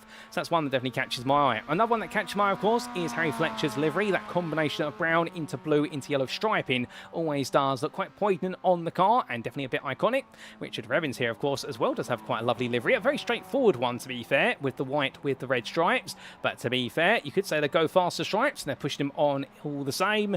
And indeed, sometimes the simpler liveries aren't always the catching ones. Jaden Innes, of course, I do believe still running his livery because he is one of the academy drivers for the team the academy team of Cuda Motorsport, which is a bit of an interesting team. The story behind that team all arising from essentially two teams at the time when they were racing on other sim racing platforms, both deciding to break away from a main team and then forming their own team. And they became Cuda Motorsport, and their academy drivers, Cuda Academy, and Jaden Innes is one of them, and he's running their very standard white with light blue livery out there. As I do see Harry Fletcher making his way out. I think he's heard that we want to see his livery on the car, and indeed a lovely livery it must be said, and we're showing his fandom, of course, for his favourite football team, as I do believe he's a big fan of West Ham United, unless I'm mistaken, unless it's an Aston Villa livery, to be fair, and well, I'm going to be found a little bit guilty if I've got that wrong. But without further ado, ladies and gentlemen, whether I've got that wrong or right, I can definitely get one thing right tonight, and that is we're going to the grid now for race number 2.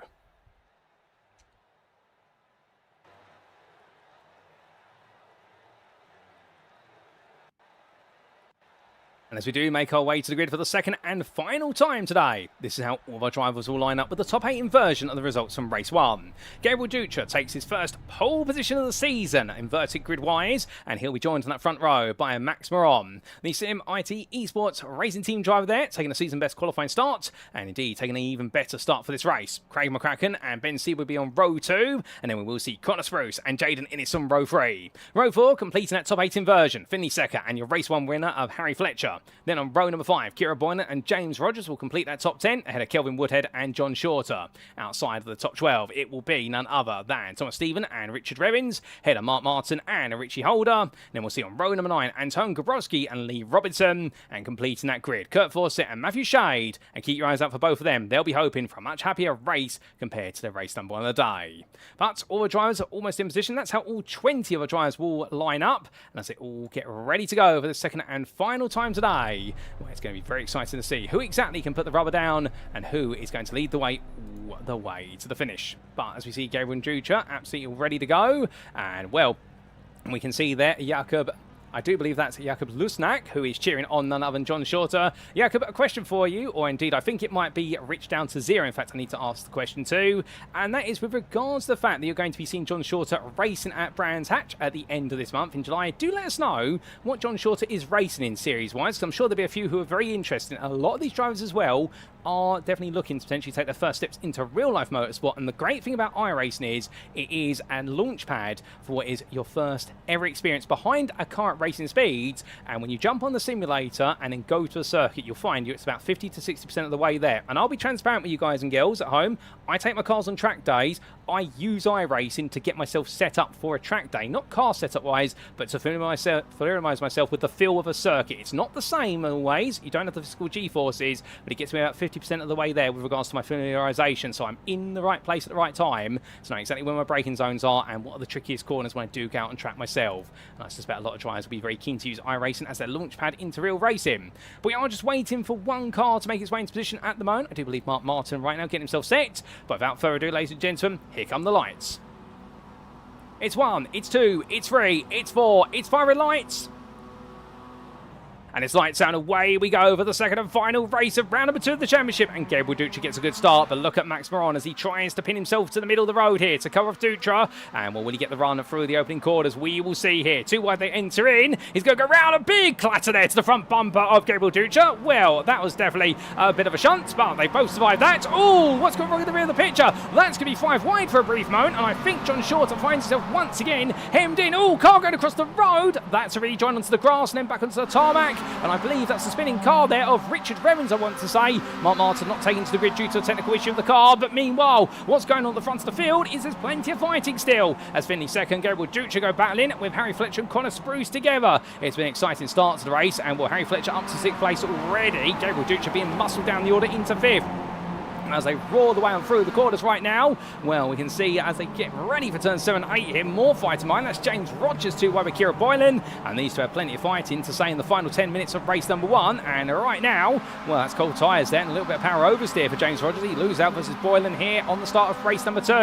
Matthew Shades had a bit of difficulty further down the order from right here, but we'll have to wait and see where he fits into the picture. And meanwhile, as these drivers make the way on around, well, definitely an exciting start to the race. as we do see Finley Secker right now trying to pull away from Dutra, the all red and black machine, holding off Harry Fletcher and Connor Spruce and Jaden Innes there. Was Connor Spruce, lovely livery on that car. The number 27 machine really bringing that car to life, it must be said. But we must stop with the aesthetic admiration for now. Instead, admire what is the absolutely brilliant battling action of our drivers, of our rookies as they make the way to town. But after one lap then, it is Max Moron. Had a bit of a rough start, but to be fair, he's leading. And Craig McCracken right behind him. Ben Sieber in third. Finley second in fourth, going in free place at the start. Then it's a 1.5 second gap to Gabriel Dutra, who right now is trying to keep Harry Fletcher behind. The Brazilian holding off the Briton for now. Connor Spruce in 7th place ahead of Jaden Innes. And then we have Kira Boylan and James Rogers completing that top 10. And Tom Grabowski in 11th place. Best of the rest right now, but he wants a bit more than this. We had a bit of difficulty for Kurt Fawcett, and I believe Fawcett may have had to just tow to the pit lane due to a technical issue. We'll try and come back to that when we can, as Richie Holder still pushing on, albeit we briefly lose Richie and then he rematerialises from the ether. I think a few of our drivers had some slight internet discontinuities today, but that can happen, of course. But as they all weave and wind their way on through, and well, we look back to the front of the field. Well, Max Moron still doing everything well so far. And we're coming on through the left-hander. Well, we can see Ben Sieber a little bit further behind and on the way on down the hill. Well, we can see there Sieber and Secker battling. But Ben Sieber right now didn't really get the chance to show what he could do in race number 1 after that early incident.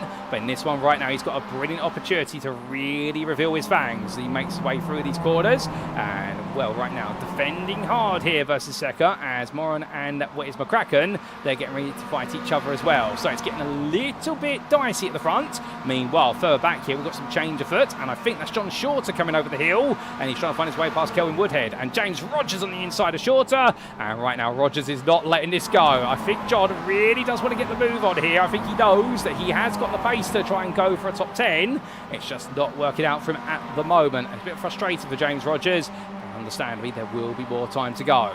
As they roar the one out, we haven't even completed the opening quarter of this race yet, so read into it what you will, as we see Craig McCracken attacking here on the inside, onto lap number 3, and coming all the way round. Max Moron in the end to run wide. That is going to be a slowdown penalty for the track limit breach, and at this point, understand me now, that's Ben Sieber, and Sieber's going to try and make it free wide here down the inside. Well, right now he's got to commit to this at this point, and well, the British driver Moron is going to have to give up that time gradually, otherwise that will be upgraded to a drive-through penalty. But here we go, Sieber on the inside, and Craig McCracken will get clear of the pair of them. So Craig McCracken in the end takes the lead this race for now, but Ben Sieber tucks up the inside, gets his elbows out, and well, definitely give it a bit of a nudge there to McCracken as Finley Secker now sees the opportunity here. He's going to try and go around the outside to the inside. A little bit of a touch there versus McCracken, but just gives himself the space. And McCracken there does give him the space to cooperate again to where they come through turns 7 and 8. Right now, Ben Sieber into the lead this race. Absolutely daring driving the DCW Racing driver here. And as he comes down the hill, well, getting ready for that braking zone into the hairpin. Finley Secker trying to outbrake McCracken. McCracken dives in, and it's going to be contact between all 3 of them. And in the end, the cameras pick it up.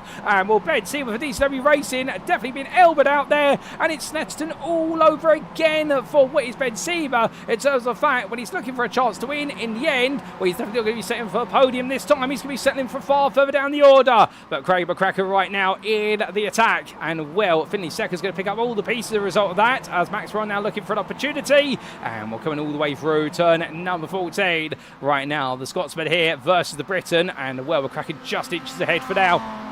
And understand, I think what's happened there with regards to McCracken and Secker, they were fighting each other so hard, and I think under braking, Craig McCracken just simply missed his brake marker, thinking more about Secker, and then in the end, once he committed to the braking zone, Ben Sieber was just a passenger in the scenario there. I don't think there's anything else that could be done.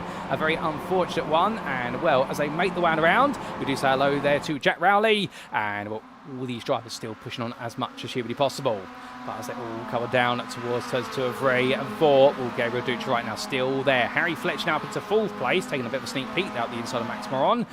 And, well, Fletcher definitely playing this one a little bit more cautiously compared to Snetterton. He seemed to be quite gun-ho at Snetterton in terms of making up those places, but I think it's the nature of the circuit here is what is motivating him just to take these places one by one, as we do see a mistake there from Craig McCracken, goes a bit wide, and at that point, well, it's an off-track because he's had to put the brakes on. He has not taken too much time out of that, so he won't get a slowdown penalty. He does actually take the lead of the race as a result of this, and Finley Secker right now is going to be looking at this and thinking, okay, well, how does that check out? Well, the problem is that Craig McCracken, I think, in the end, just about made it to the corner when he did run wide. But understandably, I think right now they're in race mode here.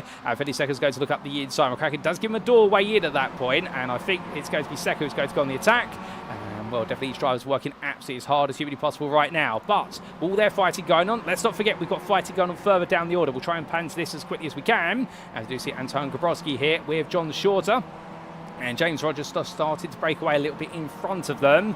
But more fighting to come between these drivers, and well, all great excitement. But from them, going on to another lap, McCracken versus Secker then. It's going to be part 2 of their battle as they make their way through turns 1 and 2. Into left-hander, McCracken inside now to the outside of turn 2, the right-hander. Bit of a touch there between him and Secker. And Vinny Secker not afraid to get his elbow slightly out and trade some paint and insurance details as they now make their way down towards turn 3. Here comes Max Veron looking for an opportunity as we ride aboard with the CB. Oh, and there's going to be contact between him and Craig McCracken, who's sent spearing to the wall. And well, there I think Craig McCracken getting caught out. I'd be interested to see an alternative camera angle of that one as Finley Secker goes sideways, and he's more sideways than straight. He gets it together. Everyone checks up. Oh, and it all goes wrong behind as Harry Fletcher manages to use the escape road there to avoid it all.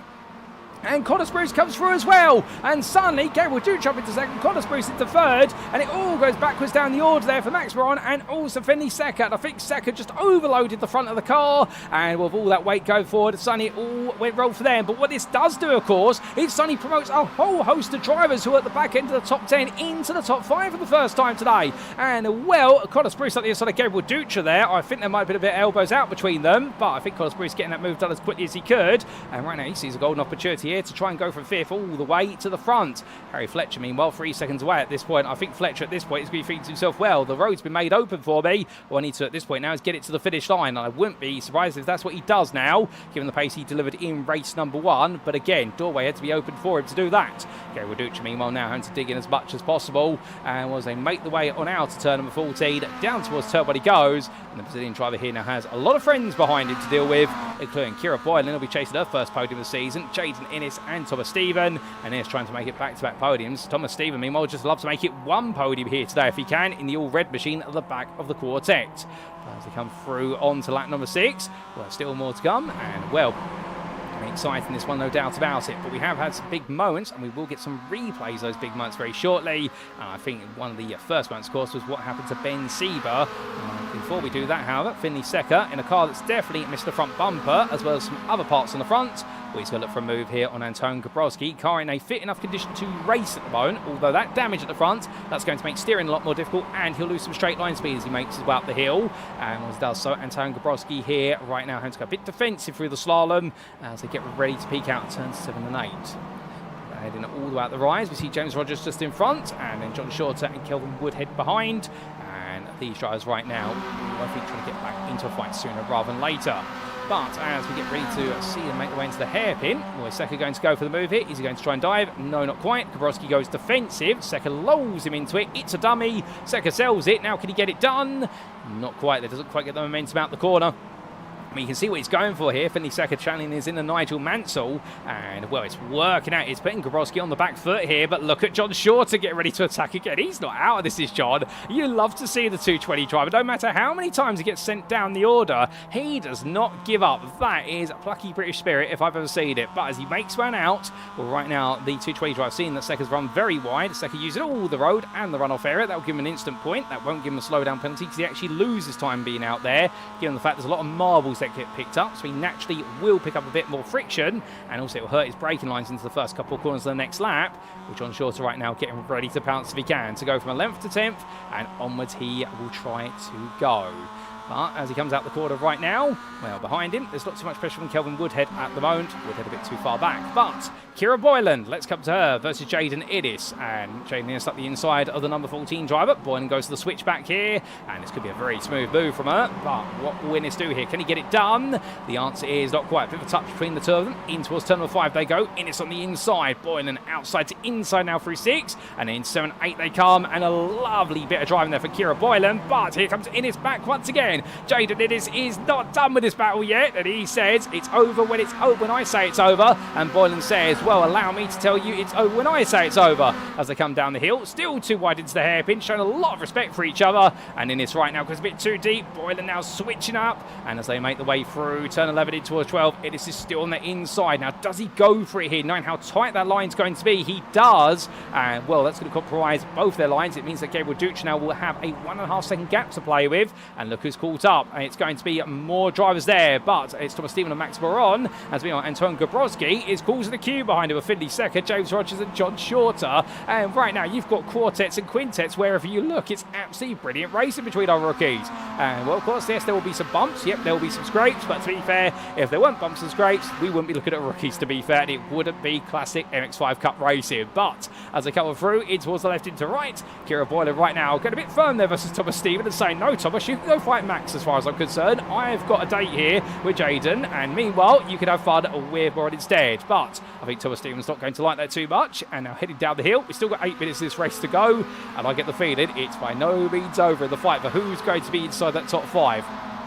That's to come through turns 3 and 4. The corner's caught out so many drives today in the hot hatches and also in the Rookie Sportscar Cup series. Well, you can see that Anton Karowski going very defensive. Finley Secker still trying to pick his way around the outside. Does he get it done this time? Onto the inside he goes. It's going to be a bit of a touch. They make contact, and do they survive it? The answer is yes, they do. But right now Secker comes back on, and he's only got one place he can rejoin, to be fair. Karowski did well there to give him the space at the last possible moment. Both of them, however, do pick up a slowdown penalty for their altercation. That's because they have both cut track limits going through turn number 5. And Secker immediately burns it down the inside. Gabrowski, I think, is going to try and burn it a little bit more gently by comparison, as Secker has to give back the best part of 3 seconds worth of time, as I understand it. And, well, that's going to hurt him considerably. But with all that, Gabriel Dutra right now, he's on to 3rd place in the meantime, and well, he's definitely finding he's got some company. Connor Spruce is not really breaking away, as Harry Fletcher is lapping in the 34.5s. These two right now lapping in the 35.6s, as in the end, Gabriel Dutra making an absolute mistake there coming through turn 14. As he does so, well, that's going to be Jaden Innes and Connor Spruce both for getting clear of him. So Innes now up into 3rd, Dutra right there with him. And then behind, Kira Boylan and Thomas Stephen. Here comes Stephen looking for the move for 5th place. And Boylan just parks the car in the middle of the road and says, nope, that's not going to work. I've seen that one before. Max Moron now looking around the outside. Can he potentially get a move done? The answer is going to be no at this time. Doesn't work out for him. And Jaden Innes, meanwhile, well, he's still holding on to 3rd, 2 tenths ahead of Gabriel Dutra. Dutra still trying to attack for that position. But as they make their way in towards turns 3 and 4, we do take a quick look back in time at some of the big moments, including what happened to none other than what was Ben Sieber when he did have that toe to the pit lane. So this was back on lap number 3, and this was the DCW Racing driver at the time, of course, running in at the hunt for the win. And we're under braking, Craig McCracken battling with Finley Secker, and unfortunately McCracken coming in way too hot, and Sieber being turned there, and the rear right suspension dropping and collapsing as a result of that contact. We had some difficulty for Lee Robinson on lap number 4, and this was Robinson in the end, finding himself battling hard at the time. That was battling with John Shorter, amongst others. Into the braking zone he went, and, well, brief taps to the rear of Shorter's car, but that sent him around, and Kelvin Woodhead having to take evasive action. We had this for Craig McCracken on lap number 5, and this was McCracken fighting at the time with Max Moron. I think they're based on that camera angle. Don't quote me on this, to be fair. The stewards will definitely have a look at that. I wonder if McCracken's actually slightly come across Moron there based on that camera angle. Not the easiest angle to look at. This is what it looked like from on board Moron's perspective, but this isn't a great angle. And, well, that's going to be the big question mark. Was Moron holding a straight line with the contour of the road, or was he going left, or was it McCracken coming to the right? But, of course, there's always going to be a pinch there. And then we, of course, had this. This was the onboard of Moron seeing Finley Secker go sideways. And in the end, he had to try and get it together. And Harry Fletcher somehow found a way past all of it. And Moron getting a huge shunt on the rear of the car. This is what it looked like from the exterior cameras.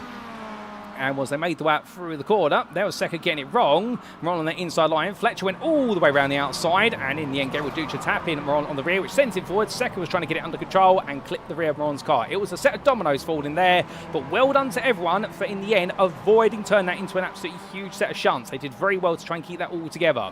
But with that, we now come back to your live racing. And, well, as we do come back, we haven't got long left, to be fair. 5 minutes left to go. This race has definitely been full of absolute bumper-to-bumper action. Sometimes more than bumpers, but at the same time as well, everyone learning as they go. And don't tell me, no, surely not. Thomas Stevens had a spin there at turn 7. I don't believe the number 4 driver's luck.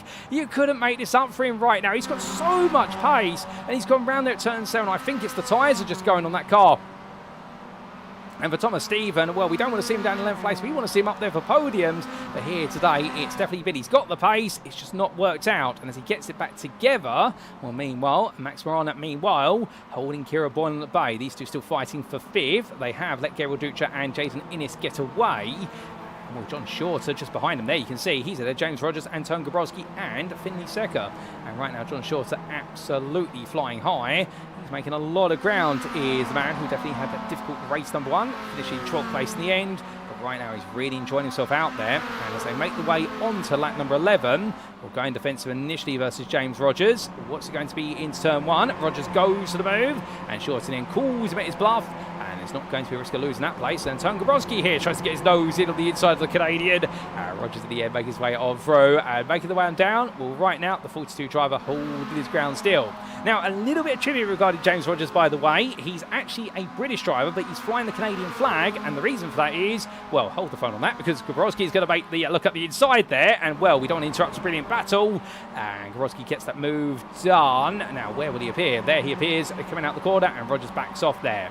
So, good move from Gabrowski, but the reason why Rogers does fly what is the Canadian flag is because a good portion of his family is based in Canada and also he has a huge affinity for the country. So therefore, that's why he's representing the country. He is a British driver by birth, I do believe, or at least where he resides, but he is representing Canada, which is lovely. A great little story there. Thank you to James for sharing that with me so I can share it on with you guys and girls that tuned it in. And it's great to see so many different nationalities being represented. Whether a driver lives in that country, was born there, or says he has all their family in a given country. But either way, indeed, an international event this is, hosted by Motorsport UK Esports.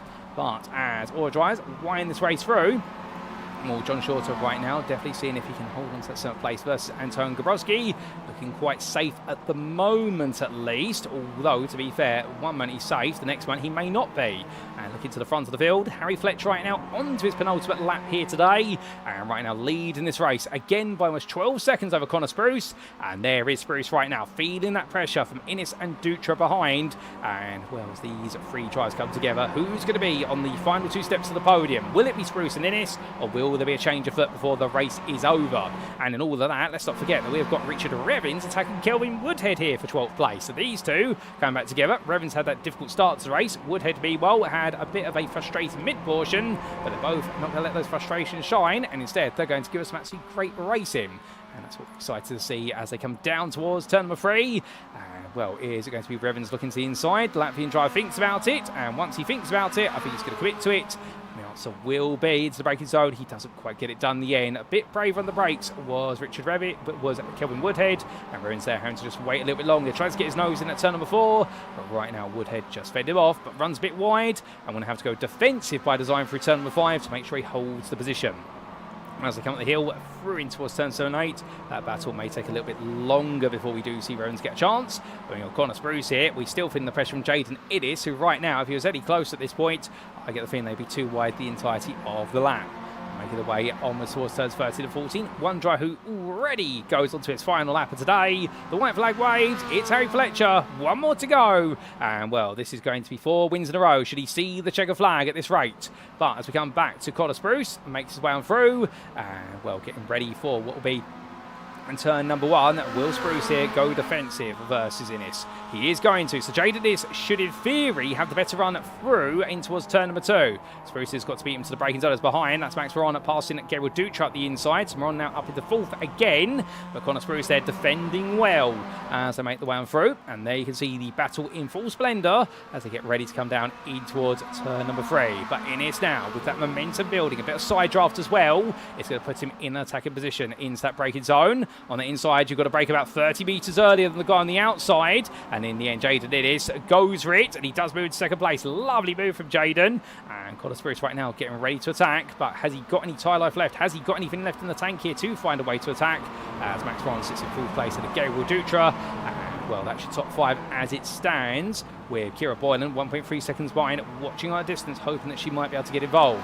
In the Woodhead-Revins battle, it's still Woodhead ahead of Revins, and much like the previous lap, it's going to be a bit of a move here for Richard Revins, trying to go around the outside. He's going to attempt it here, and he does get it done. Lovely little move there from the Rev Racing driver. I think even Woodhead would appreciate that, and well, he'll take that place. But meanwhile, coming through the final corner, in race number 1, it was straightforward. In race number 2, he had to go well around the outside to clear what was an instant, but for Harry Fletcher, it doesn't matter either way how how he does it. He wins in race number 4 of the season. And, well, it's back-to-back victories here at Rudskogen for Fletcher. And behind the EFR Rotor Racing driver, who will be in second place? Well, he took his first podium of the season in race number 1. He's now going to make it 2 in a row. How about that? It's Jaden Innes who comes over in second place ahead of Max Moron, who steals away third place at the end there from Connor Spruce. Not quite sure what's happened to Spruce, but I have to try and look back at that if we can. And Gabriel Dutra will complete your top 5. Kira Bolland takes 6th ahead of Anton Gabrowski. John Shorter there recovers well from 12th to 8th place. Well done to John for that. Just holding off Finley Secker, where James Rogers completed your top 10. The smokes goes up there from somebody doing some donuts. Thomas Stephen takes 11th place ahead of Richard Revens, who holds off Kelvin Woodhead to the finish. And then we will see Matthew Shade, who we didn't get to see too much of it in this race, but to be fair, he's going to make his way all the way from last place up to 14th. As he makes his way through the final quarter, battling with Lee Robinson, and we briefly lose Shade, but we're going to find him come back into the picture. Good to see him get into the end there. A bit of a difficult race number 1, but to be fair, absolutely owns the situation, and he's going to own that 14th place and bring home some very valuable points. Lee Robinson comes home in 15th there, and he'll be your last lead lap finisher with Kurt Fawcett bringing it home in 16th lap down, and we did have retirement. So Richie Holder, Craig McCracken, Ben Sieber, and Mark Martin. But just before we do take a look at the provisional race results, ladies and gentlemen, we've got a question to answer. How did Connor Spruce get passed by Max Moron? Here's your answer. And well, this was on the final lap coming through turn number 12. Now, it was Spruce. Oh, Spruce got it wrong there. And well, that corner caught so many out in race number 1. And Connor Spruce then had to literally take the car to turn 14 to get it calmed down. Goodness me, the British driver there almost having it loop round on him, but just about got it together. And well, as he heads it towards the timing line, Gabriel Dutra pretty much pushed him across the line at that point, given the way Spruce was never going to let that place go. But a late little bit of a change. And well, goodness me, what an end to the race. With that, ladies and gentlemen, we make our way back to your live circuit side pictures. We do see there what was Harry Fletcher doing some donuts at the time, celebrating his back-to-back wins. And, well, let's take a look at those race results, subject to any stewards' inquiries. As our drivers cool them down, we do look to the scenic view, and here are said results. And, well, race number 1 definitely saw the 2026 Rookie Sportscar Cup here at Rudskogen for round number 2 have plenty of battle in action. And, well, race number 2 turned it up to 11, as Spinal Tap would say. Harry Fletcher, therefore, making it back-to-back wins here today for EFR Rotor Racing. And, well, in the end, he was gradually making his way through, but a huge instant between several of our leading drivers midway through the race, coming through turns 3 and 4, opened up the door for him to go round the outside. And some great evasive driving there enabled Fletcher to take the lead, and he never looked back. Then it was the battle for second place, and Jaden Innes came out on top, going from third in his race number 1 to second in this one. Indeed, back-to-back podiums there for the Canadian driver. He will be absolutely grinning from ear to ear. Max Moron taking third there for Sim It Racing Esports team. And we're onto the podium there. A brilliant drive for him. And, well, then Connor Spruce taking home 4th place. And the privateer just ahead of Gabriel Dutra. The Brazilian driver definitely pushed hard for that podium. Didn't quite work together. And I do know that some of his fans will be a little bit upset he didn't get onto the podium. But to be fair, that 5th place, he earned it the hard way. And one day, I'm sure this season, he will be getting a podium. Kira Boylan taking 6th there for Motorsport Woman. Definitely looked very formidable out there. Not quite a top 5, but definitely moving forward in the field. And John Shorter, 7th place there. Now, we need to give you a quick update. We do have a penalty that's been applied to a driver. This is not by stewards. This is by the iRacing automated system, and that is a post-race time penalty for Anton Gabrowski, who finished 7th on the road, but he did pick up enough instant points to get a drive-through penalty in this race, and it does mean, I believe, he has had 40 seconds added to his post-race time, and that means that sadly for Gabrowski, he will drop all the way down to 15th place. So a sad end today there for Anton Gabrowski, but it will open up then plenty of places. So John Shorter promoted from 8th to 7th as one example, and those behind also doing the same, with Finley 2nd, 8th in the end for Drive Lounge Racing, James Rogers and Thomas Stephen. It was a bit of a frustrating race number 2 for Thomas Stephen, all that pace, but unfortunately a spin cost him places, and Richard Revens enjoying a good scrap for best of the rest as it would turn out versus Kelvin Woodhead, and taking that place on the last lap for Rev Racing. Matthew Shade, 13th there, ahead of Lee Robinson, and your last finisher on the lead lap, Anton Gabrowski with that post-race time penalty. We saw a lap down finish for Kurt force it, as we did see 4 laps down for Richie Holder with a technical issue for the car, forced him to tow to the pit lane, and Craig McCracken with a huge shunt in the end, retiring with a few laps to go, and sadly the same for Ben Sieber and Mark Martin. But with that, ladies and gentlemen, that concludes our races here from the Rudskogen Motor Centre, but it doesn't quite conclude our broadcast, because coming up in approximately 3 to 4 minutes time, we'll be back with some post-round interviews with our drivers, and we'll get to hear from a variety of drivers in the interview room, so don't go anywhere. You won't want to miss what our drivers have got to say about some absolutely thrilling racing today here in Norway.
Alrighty, ladies and gentlemen, without further ado, it's time for us to kick off our post-round interviews with our Rookie Sportscar Cup drivers, and who better to come to, of course, than our 2-time winner from here today, and with it, of course, now a 4-time winner this season, who's joining me now in the interview room is going to be none other than Harry Fletcher. And as he joins me in the interview room now, Harry, good evening to you. Another 2 wins back-to-back. I mean, there's going to be a big grin on your face, but how was that for you today? Oh, brilliant. Brilliant, mate. Another 2 from 2 wins, fastest lap in both. Maximum points again. Oh, indeed. I mean, when you score big, you don't leave any points on the table. But compared to Snetterton, this Rudskogen circuit, I mean, many have said it's a very hard circuit to get right. How have you found it? I actually, like, consistency, it's been a bit hard, but, like, outright pace, I felt quite comfortable with it. As you saw in quali, I've found it to suit my driving style with all the elevation changes, and especially the downhill right-hander. That was lovely. Well, you definitely look quite comfortable out there. In terms of qualifying, we saw you take pole in the end by the best part of 9 attempts. I mean, a very strong lap out there. I have to ask, what's your secret to getting that lap time? Just practice, and honestly, practice and practice and practice. It is literally that. It is just so much practice. It works wonders. Well, the practice has worked wonders, and in race number 1, we saw a similar situation to Snetterton race number 1. Great start from yourself, albeit there was, of course, the jump starter. But after that was resolved, it looked like, until the battle for second kicked off, you were having to look in your rearview mirrors a bit. To be honest, I actually didn't look in my rearview mirrors. We knew once the jump start had happened, I knew like to not worry about him. It's fine. It was the game plan was same as Snet. First lap, try and break the toe, and then just build and build, consistent, and that all fell into plan. Well, it definitely came together, and that consistency really paying off. I mean, a win by the best part of 12 seconds in race 1. I get the feeling you're quite excited then for what was to come in race number 2. Oh yeah, I was like, now the real challenge begins, because now I'd have to work up through the pack. I knew that Finley was going to be quick as well, and I knew that the top lot weren't going to hang about, which I was quite worried about in race 2 when I was stuck behind Gabrielle for a bit. But once I got through them, straight on the other pack. Now, I have to ask, of course, like you say, you're a bit worried about the way the field would play it. It looked like you were taking your time a bit, making your way through the field. And then we had all the chaos that unfolded at turns 3 and 4, and you went round the outside of it all. I mean, was that a very late reaction for yourself to go, okay, it's all going wrong, quick, take the widest line possible and just pray? Well, I had a bit of a moment going into turn 3, so my first thought was, right, save that one, and that was why I was taking my time, because you knew they're going to make mistakes. And as soon as he went into turn 3, you could see he was like his back end was going to go, so you knew, all right, he's just going to spin, take it wide, nice and wide, come back in, and just dodge the accident. Well, you did well to avoid the incident, and after that, it looks like you were able to repeat race 1 in a way and just gradually break away. I mean, you must be feeling quite comfortable now having 2 races leading up front like that. Yeah, but there's no race for the wicked. Like, the attention straight after this will be on Oschersleben. Well, speaking of Oschersleben, how are you feeling for the German circuit next Monday? Expecting it to be a little bit like Snet. I've got a mate of mine who's like who knows it quite well, so hope to learn a lot off of him. But I've got to practice for the Spa 24-hour special event that is also this weekend, so that'll be quite interesting to practice for both. Well, definitely. You're practicing for Spa 24 hours. I mean, going from GT3s back to MX5s. I don't know how you do it. Plus, also, I think you've had barely any sleep with the England football game, from what I understand. Yeah, no, I'm not staying up for that. I mean, of course, being a West Ham fan and all, you watch England. Nail biter towards the end of that one, it was, yeah, but we're used to it. I mean, used to doing a few 24 hours now, so kind of used to no sleep. Doesn't help as well being in the Corvette for it, so front engine to then mid-engined. Oh, goodness me. Well, you're definitely a man of many talents and a lack of sleep, I can tell you that. But just before I do let you go, is there anyone you'd like to give a shout out to or a mention on the broadcast? Just my old teammates and my friends. They've just been, the support has just been crazy once again. Pretty sure my dad also watched some of the races as well, so I know for a fact he watched race 1 because he messaged me 11 seconds laughing. So, yeah, that was good fun. Well, I'm sure your dad's very proud of you, Harry. We're very pleased to see how you get it on. Congratulations on back-to-back Wednesday. We'll see if you can continue it at Oschersleben. But until then, have a great rest of your evening. You too. Bye-bye. So here and there, ladies and gentlemen, for a very happy Harry Fletcher, and interesting there, talking about the technical challenge of Rudskogen and really enjoying driving the circuit, but also mentioning keep it calm, keep it consistent. He has not been able to rest today, and that's thing to pull a gap like that. Many would say, well, he's running away with it, but you've got to remember, he's got to keep delivering those laps time and time again, and you look at his lap times. And what's very impressive is, as such a technical circuit, his laps have typically been all within about 4 tenths of each other over the distance in clear air. That is not an easy feat. So that consistency really shining through. And, well, we look forward to seeing Oschersleben, another circuit, which is definitely going to feel a bit like Rudskogen in terms of its technicality, where he can make it 6 wins in 6, because right now, he's proven to be the man to beat. But, of course, here we've got plenty more interviews to come. And without further ado, ladies and gentlemen, we're now going to be cutting over to one of our next drivers, and I believe we're going to be coming to Finley Secker very shortly, so bear with us a brief moment, and we're going to be bringing Finley in to the interview room and catching up with a man who definitely today has had a bit of a challenging day in the office. And well, without further ado, joining me now in the interview room is none other than Finley Secker. And as we say, good evening to Finley. Finley, a tough day today after the heroics of Snetterton in race number 2. A great qualifying performance, a great race number 1 as well. And in race number 2, it all seemed to fall apart. I mean, are you feeling happy, sad, mixed emotions? How do you summarise it? It was a tricky race 2, I'd say. Race 1, pretty good, you know. Finished second, you know. Harry just ran away with that. He had the pace. I somehow found a lap for quali that I didn't know I could do. Yeah, race 2, a bit unfortunate. The rear came loose. You know, MX-5's only got like skinny tires, so like very low traction, and I just lost the rear coming through there. Tried to catch it, hit a couple cars, and it kind of put me down the order too much. But I regained like 3 positions, I think, or something like that. So I'm not too angry with it, but you know, I was leading, so not too happy with race 2. Oh, indeed. I can appreciate your frustration. I'm sure everyone listening at home can definitely also echo on that. But let's talk about perhaps more of a positive side of the story. Qualifying today, 4th place on the qualifying order. A respectable lap from yourself. Were you happy with your qualifying? I was actually very happy with my qualifying. I don't remember what the lap time was, but I know there was like almost a second that I could have found.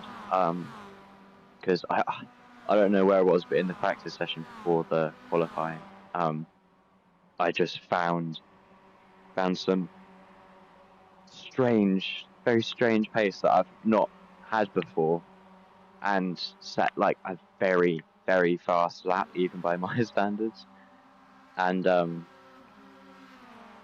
yeah, I don't know how I did that, but in qualifying, I slipped up lap 2. I spun. So I got some new tyres and went out for another lap. But yeah, very happy with qualifying. I think that was 4th in the end, and then race 1 start. It just all went good for me. You know, just pass again. Well, I was going to say, with regards to our race number 1, we did see you enjoy an absolutely brilliant battle for that 2nd place in that gradually went your way. And I do believe it was a tangle with none other than, if I just double check and make sure I get this right, it was a bit of a tangle with none other than Craig McCracken. I mean, the two of you were inseparable.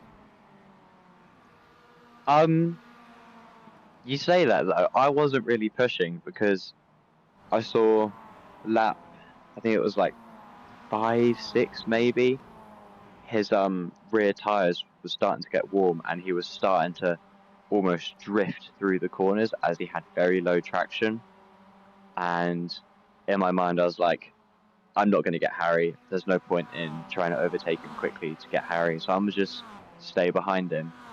And would you know, a couple laps later he loses the rear, goes very wide, and I just go up the inside and yeah, just get the position. So I think with races like that where there's no way you're going to get person first, you know, Harry was rapid, so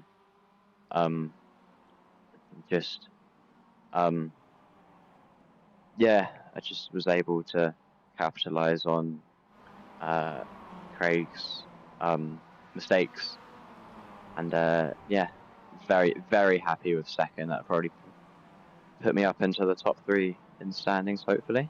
Fingers crossed. Oh, indeed, a huge result for yourself. And then going into race 2, as you mentioned earlier, it all went a bit wrong in what was the early push of the race. I mean, we spoke to Harry from his perspective, saying that he'd seen that everyone was sliding loose, yourself included, that he went around the outside. But I mean, was there a point where you sort of realised that it was going to come loose, and at that point you were more passenger rather than driver? I watched back the incident, and it was very silly for me. You know, I didn't have too much pressure from behind. You know, I had another like 15 minutes left So I could just very easily have just held back and then not gone for any silly moves, and it's very silly for me. It just, yeah. I mean, going into the session, I hadn't found any pace. You know, every lap I'd be doing something wrong, so I was expecting some kind of incident like that to happen, and yeah, I'm very glad that it didn't end in me in a wall and, you know, like multiple cars out of the race. I don't think so. Yeah, I'm very upset that it happened. You know, I could have been on that top step for race 2, but it's fine. You know, there's not really much I can do about it now. You just gotta hope that doesn't happen in the next rounds, because yeah, just be clever and not crash. Well, like you say, I mean, at the moment, obviously, you're really feeling down about it, but let's move on to talking about the next round. Motorsport Arena, Oschersleben, a similar circuit to Rudskogen in terms of the flow of the corners. You've looked quite quick here at Rudskogen, so surely there's going to be more podiums, if not that first win in Germany. Yeah, hopefully. I'm very looking forward to Oschersleben. It kind of still is a track that I practice a lot of the cars on, so if, you know, there's a car that I'm not too good at, I'll just load up Oschersleben, do some laps in that, because I love Oschersleben. It's a great track. I did the production car challenge event about a year ago now with Josiah Anis, I think it is, in Drive Lounge, and we did very good. We did it in the G86, which I've done previous championships on. But I'm looking forward to Oschersleben. It's it has a similar flow to Rudskogen, and but it's a much safer track. There are more overtaking opportunities, which might be bad for me, but at the same time could be good to get more positions if I fall down the order a little bit. Well, we'll have to wait and see whether it works out in your favour at Oschersleben. But until then, and just before we do let you go, is there anyone you'd like to give a mention or a shout out to on the broadcast? Yeah, a big thank you to Drive Lounge Racing. They've been giving me little pointers for this track, so I've not been feeling too confident for this track, and jumping on voice chats with them always a very nice thing to do. Yeah, big shout out to Drive Lounge for just helping me with this, and yeah, supporting this. And then another big thanks to friends and family. You know, they watch the stream, they support me. You know, they ask me questions, and it's very happy for me to have that kind of support, watching these streams, etc. So yeah. Oh, well, Finley, that's lovely to hear that friends and family behind you, tuning and supporting you. We'll see you at Oschersleben to see whether you can break your win dark. But until then, have a lovely rest of your evening, and thank you once again. Thank you. I'll see you next week, hopefully. So here and there, from an understandably a little bit downbeat Finley second 9, it was a golden chance to take his first win of the season in race number 2, and a mistake that, in a way, as he mentioned there, pressured himself into making it when the pressure wasn't really there. But of course, we all do these things, and this is part of the Rookie Sportscar Cup. They're learning how to deal with that pressure out there in a leading position. And, well, when you've got such fierce competition behind you from the likes of Harry Fletcher, also Jaden Innes and company, where it's so easy to put a black cloud over your mind, and, well, for Finley Secker, he'll be looking to bounce back at Oschersleben. But we've got a couple more interviews to come, ladies and gentlemen, and, well, very shortly, we're going to be going to our third interview of the evening, and it's going to be none other than Max Moron, who is going to be joining me in the interview room. So give us a brief moment, and we'll bring Max on in and get to hear his story of the day, and, well, his first podium, of course, as well. So it has been a huge achievement for Max, and, well, I do believe in he comes into the interview room. And as he does now join me in the interview room, good evening to you, Max. And, well, what a second round of the season. Your first podium and a huge result with it. You must be happy. Yeah, I'm really happy for this result. I mean, quite unfortunate with the spin of Findlay, but it is what it is. We managed to get P3 on the final lap after we overtook a spinning car. But yeah, I'm really happy for this podium. I'm not really too happy about my qualifying performance. I just don't seem to find the pace. But yeah. Well, like you say, qualifying doesn't seem to be your strong suite, but at the same time, going from what was 17th in race 1 to 7th, going from 17th to 7th in race number 1, an absolutely huge achievement there. I mean, you must look back and think that's the most places that anybody's gained so far this season. Yeah, just keeping it calm into corners, just trying to overtake cars that have spun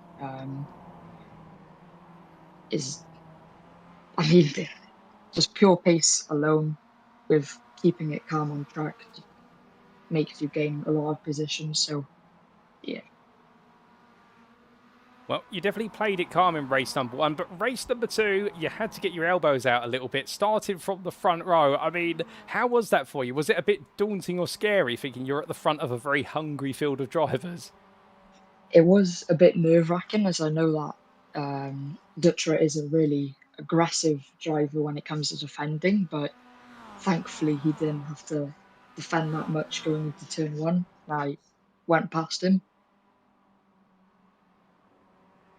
Well, a move definitely made by yourself, and at that point leading the race, although it wasn't long before we saw the field start to catch up and all the fighting really kicked off. Was there an objective in mind? Do you think, I'm just going to settle for a podium, or were you still thinking, I'm going to fight to win?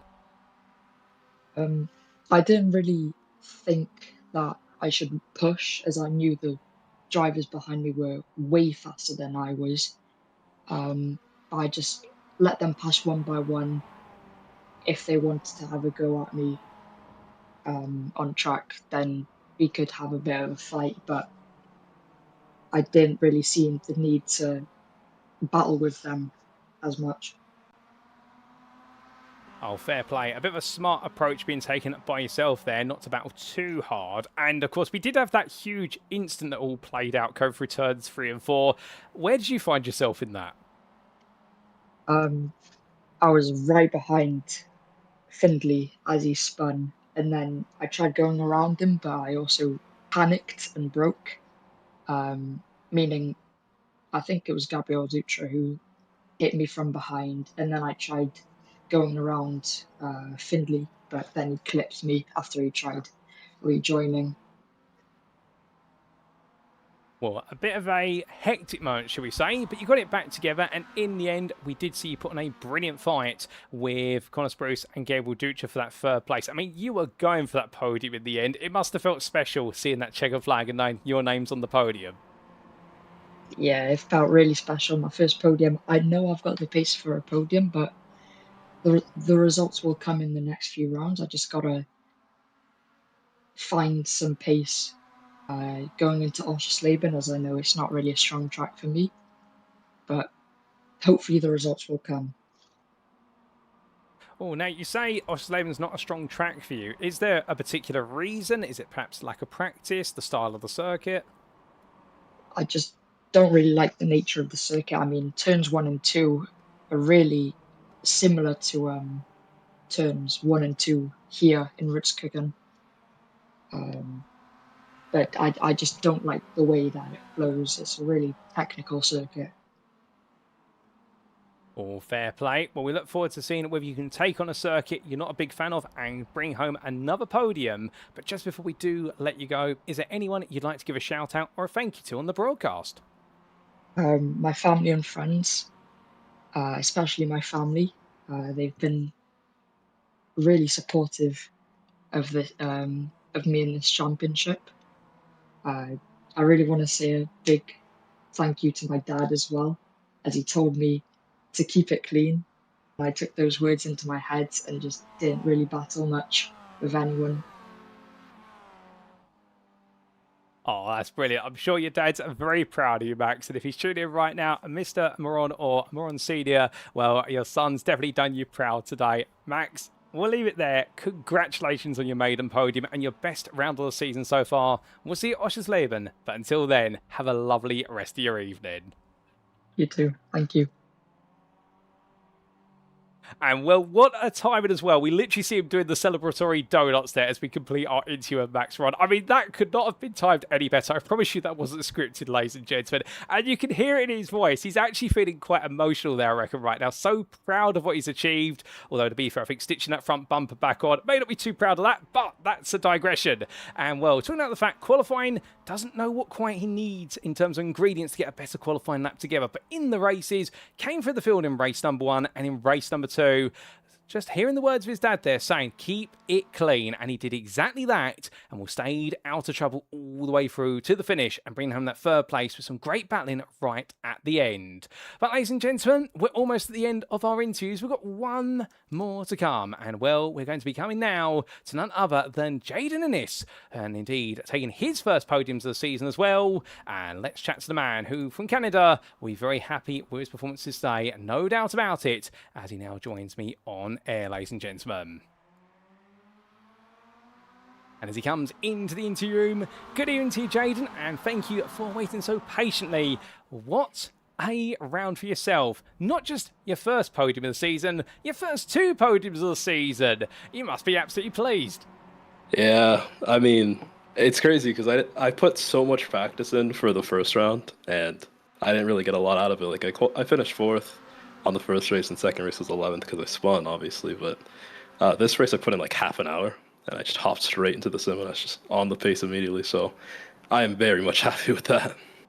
Oh, you deserve to be. And let's talk a little bit about your qualifying. 6th in the order. Now, I don't think anybody was touching Harry Fletcher's time, but did you think you could have perhaps been on the front row or even the second row?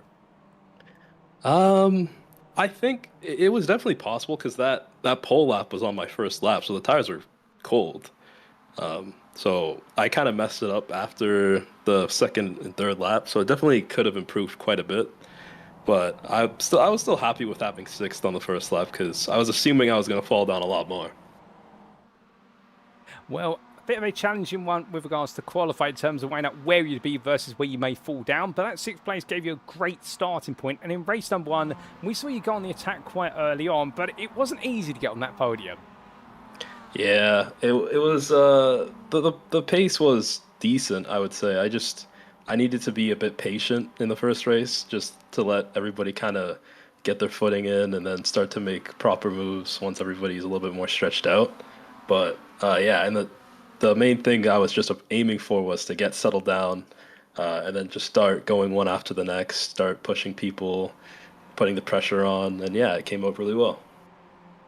Oh, no doubt about it. In the end, bringing home that podium. I mean, come the finish line, was there a bit of a jump up and down in your sing rib, perhaps, thinking, I've finally done it? Yeah, because in SRI, I was hoping I'd get an interview with you, but I didn't for obvious reasons. But I finally managed to get one here, and I was very, very excited to come across the line. Well, to be fair, you got one. So then going into race number 2, starting from 6th place again. I mean, it's poetic that you'd start 6th in both races. Had you set your sights on another one at that point, or just thought, just ride the wave and see what happens? Yeah, the thing is in race 2, I knew that Fletcher and Secker was behind me, so I knew that eventually they were going to try and push it. So I played it like extremely patiently. I lost like 2 moves at the start, so I was more so waiting for them to kind of clear the way, and I just kind of follow behind them. And obviously, with the slower people being at the front, it caused a lot of incidents ahead. So I got pretty lucky on 2 occasions. But yeah, it was just a case of being more patient than the first race. And after that, I kind of just was very patient on the last lap with Connor, obviously, and just managed to get the move done last second. Well, indeed. And speaking of that move, literally towards the end of the race, we saw yourself, Max Moron, and Connor Spruce constantly fighting back and forth. One of the things that I think it was Max, no, it was Finney Secker mentioned in his interview that he did notice on what was Craig McCracken that tyre life was becoming a bit of a factor. Were you noticing that in your battle with Connor Spruce and Max Moron, that perhaps you had a better grasp of your tyres compared to the other 2?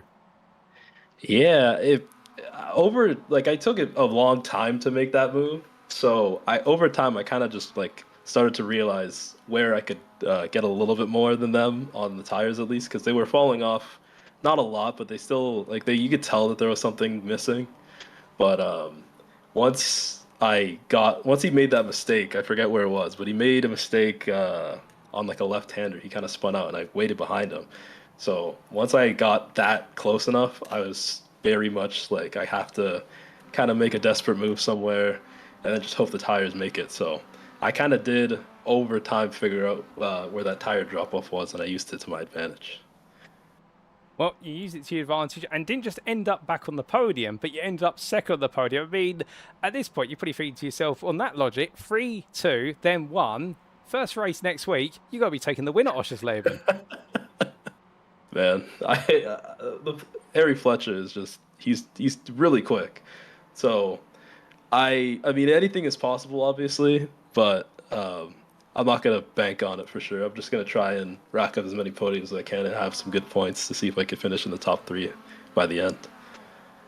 Oh, fair play. I'm liking that thought process. And in terms of our circuit for next week, is it a circuit you've got much experience of? A little bit in F4, but not much, I'd say. Obviously, it is a free track, so I've done it at the very beginning when I started a couple months back. But yeah, I've moved on from that a long time ago. But I think I'll do okay. Well, we definitely look forward to seeing you take to Oschersleben in a week's time and give it your all to pursue more podiums and chase that aim of being in the top 3 of the season. But just before we do let you go, Jaden, is anyone you'd like to give a shout out or what I mentioned to on the broadcast? My boys at Cooped Motorsport, they're my boys. Obviously, they're basically the reason I've been here, the reason I'm on iRacing to begin with. So, shout out to them. That's the only person I really got to shout out. Oh, fair play, Jaden. Well, I'm sure the Cuda Motorsport team will be very grateful for you giving them a shout out. And I know you're flying their colours proudly this season. But with that, congratulations once again on a brilliant double podium. Your first 2 podiums of the season. We'll see what you can do at Oschersleben. But until then, have a great rest of your day. Take care. So here and there, ladies and gents, and for a very happy Jaden Innes to complete our interviews, and from a rather emotional Max Moron celebrating that first podium in his second race of the day here, to Jaden Innes saying that after he missed out on the opportunity to take that podium at Snetterton, he really wanted it today, and he's finally made it happen. I've seen Jaden race in some other series before, as he's been gradually building his iRating. I can tell you one thing, he's one of those drivers who's always looking to improve, and here today, we'll mention the fact he's quite happy with qualifying, finding himself right in the thick of the order, but knowing that time he'd set was on essentially a first lap out there, so there's more time available but couldn't quite get it together, but he's more looking towards the races. And how did he show what pace he had in race number 1? Yes, there were some elbows out moments. Yes, there were some contacts, but also there was some very strong driving from the number 2 Canadian driver, and that enabled him to get to the podium, of which he then followed up with another in race number 2, but he took it as it went in race number 2. You mentioned there, 9 he had the 2 quicker drivers of both Finley Secker and also Harry Fletcher behind him, and in letting them go and just following them through the field. And as we saw there with the big incident that happened at turns 3 and 4 midway through the race, sometimes just playing it safe and smart can be just as powerful as being quick out there. And for Jaden Innes, he's not here necessarily to win the championship. He's here to make sure he finishes inside the top 3 this season, and he's definitely on course to doing so. But with that, ladies and gents, that completes our interviews for today. And, well, let's give you a quick recap of who we've spoken to. And as we can see, we've had 4 brilliant interviews with 4 of our drivers. Started off, of course, with a double winner today, Harry Fletcher, and a very happy day in the office, the EFR Rotor Racing driver. And I'll tell you one thing, 4 wins on the bounce since the start of the season. Can anybody slow him down from achieving perfect scores? Well, somebody's going to need to find some ingredients soon, as otherwise he could be running away with this championship. Finley Secker, then we came to him, and well, what a day it was for him after a great start in qualifying and a great race number 1 result. That's second place. Race number 2, not his finest hour, but to be fair, he'll bounce back for it, I'm certain, at Oschersleben. Then we came to Max Moron, our third interview, the Sim It Esports racing team driver. Talking about the fact qualifying was his weakness, but his strength was in his ability to come through the field and earn himself his first podium. And how about that? And then we came to Jaden Innes, and talking to the Canadian driver just only moments ago, I mentioned the fact he's finally got that podium on the board. And when one came, another one came, and well, he's going to keep on pushing for more at Oschersleben. Proud of what he's achieved here over at Rudskogen. A big thank you to all 4 of our drivers for their time in the interview room, and indeed very grateful to have so many volunteer, and we look forward to more interviews as the season goes on. And well done to them and all the drivers for their brilliant racing today. But with that, ladies and gentlemen, it is of course now time for us to wrap up and look ahead to next time. And next time out, well, in round 3 of 5, we make our way to Germany for the Motorsport Arena Oschersleben, the home of the very sharp 90-degree Turn 1, which of course John Clennon has a few words to say about, but we're not allowed to say those words on this broadcast because we need to make sure we keep it child-friendly. But I'll tell you one thing, it's a circuit, much like Rudskogen today, full of technical sections, but also some slightly longer straights as well. And add it all together, you've definitely got a circuit in Germany that is going to continue the theme of what is a challenging circuit for what is our Rookie Sportscar Cup drivers and also our Sim Racing Collective hot hatches to really go batting that, and they'll be battling the circuit as much as they'll be battling each other. Of course, a huge thank you to everyone who's tuned in today and to all of our drivers out there in both our main and also support series. And well, ladies and gentlemen, as we do get ready to say goodbye, we just want to give a quick shout out, of course, to our official prize partners. Firstly, to Phil, the company established in 2017 by the founder of the world-famous Team Redline and former head of studio at Studio 397, Dom Duhan. Phil is a pioneer of gloves specifically designed for sim racing, setting the standard for performance focused racing gear designed specifically for the sim racing world. Drawing upon the experience of drivers who have had or are still competing in the highest level of sim racing, the carefully selected fabrics of Phil's gloves provide both breathability and lightweight comfort, ensuring your hands stay cool during extended racing sessions. And if you do want to keep performing at your best behind the wheel, do make sure you check out Phil's range of sim racing gloves on their website at www.f33L.gg. We'd also like to give a shout out, of course, to our other prize partner, Simagic, the company founded in 2018 on the basis of the question, how can we bring the thrill of real racing into everyone's home? Simagic has rapidly evolved its product range into a full racing ecosystem, and whether you're looking to get your hands on steering wheels, servo bases, pedals, handbrakes or shifters, every component is engineered in-house and built to reflect the company's commitment to innovation, quality and delivering uncompromising performance when you are racing. So if you want to keep chasing pole positions, podiums or personal bests, why not check out Simagic's range of products at simagic.com. But with that, ladies and gentlemen, we have been Motorsport UK Esports. I've been your host and commentator, Paul Walsh. A huge thank you to the Sim Racing Collective for powering this series, and we will see you in a week's time at Oschersleben for round 3 of 5 on Monday, the 13th of July. But until then, as always, remember to stay safe, stay well, stay smiling, and most importantly, like our drivers, remember to stay on track. Good night.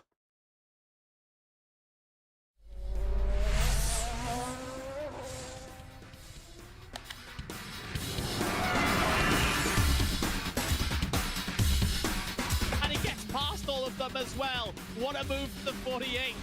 Oh, look at this. And onto the straight they come.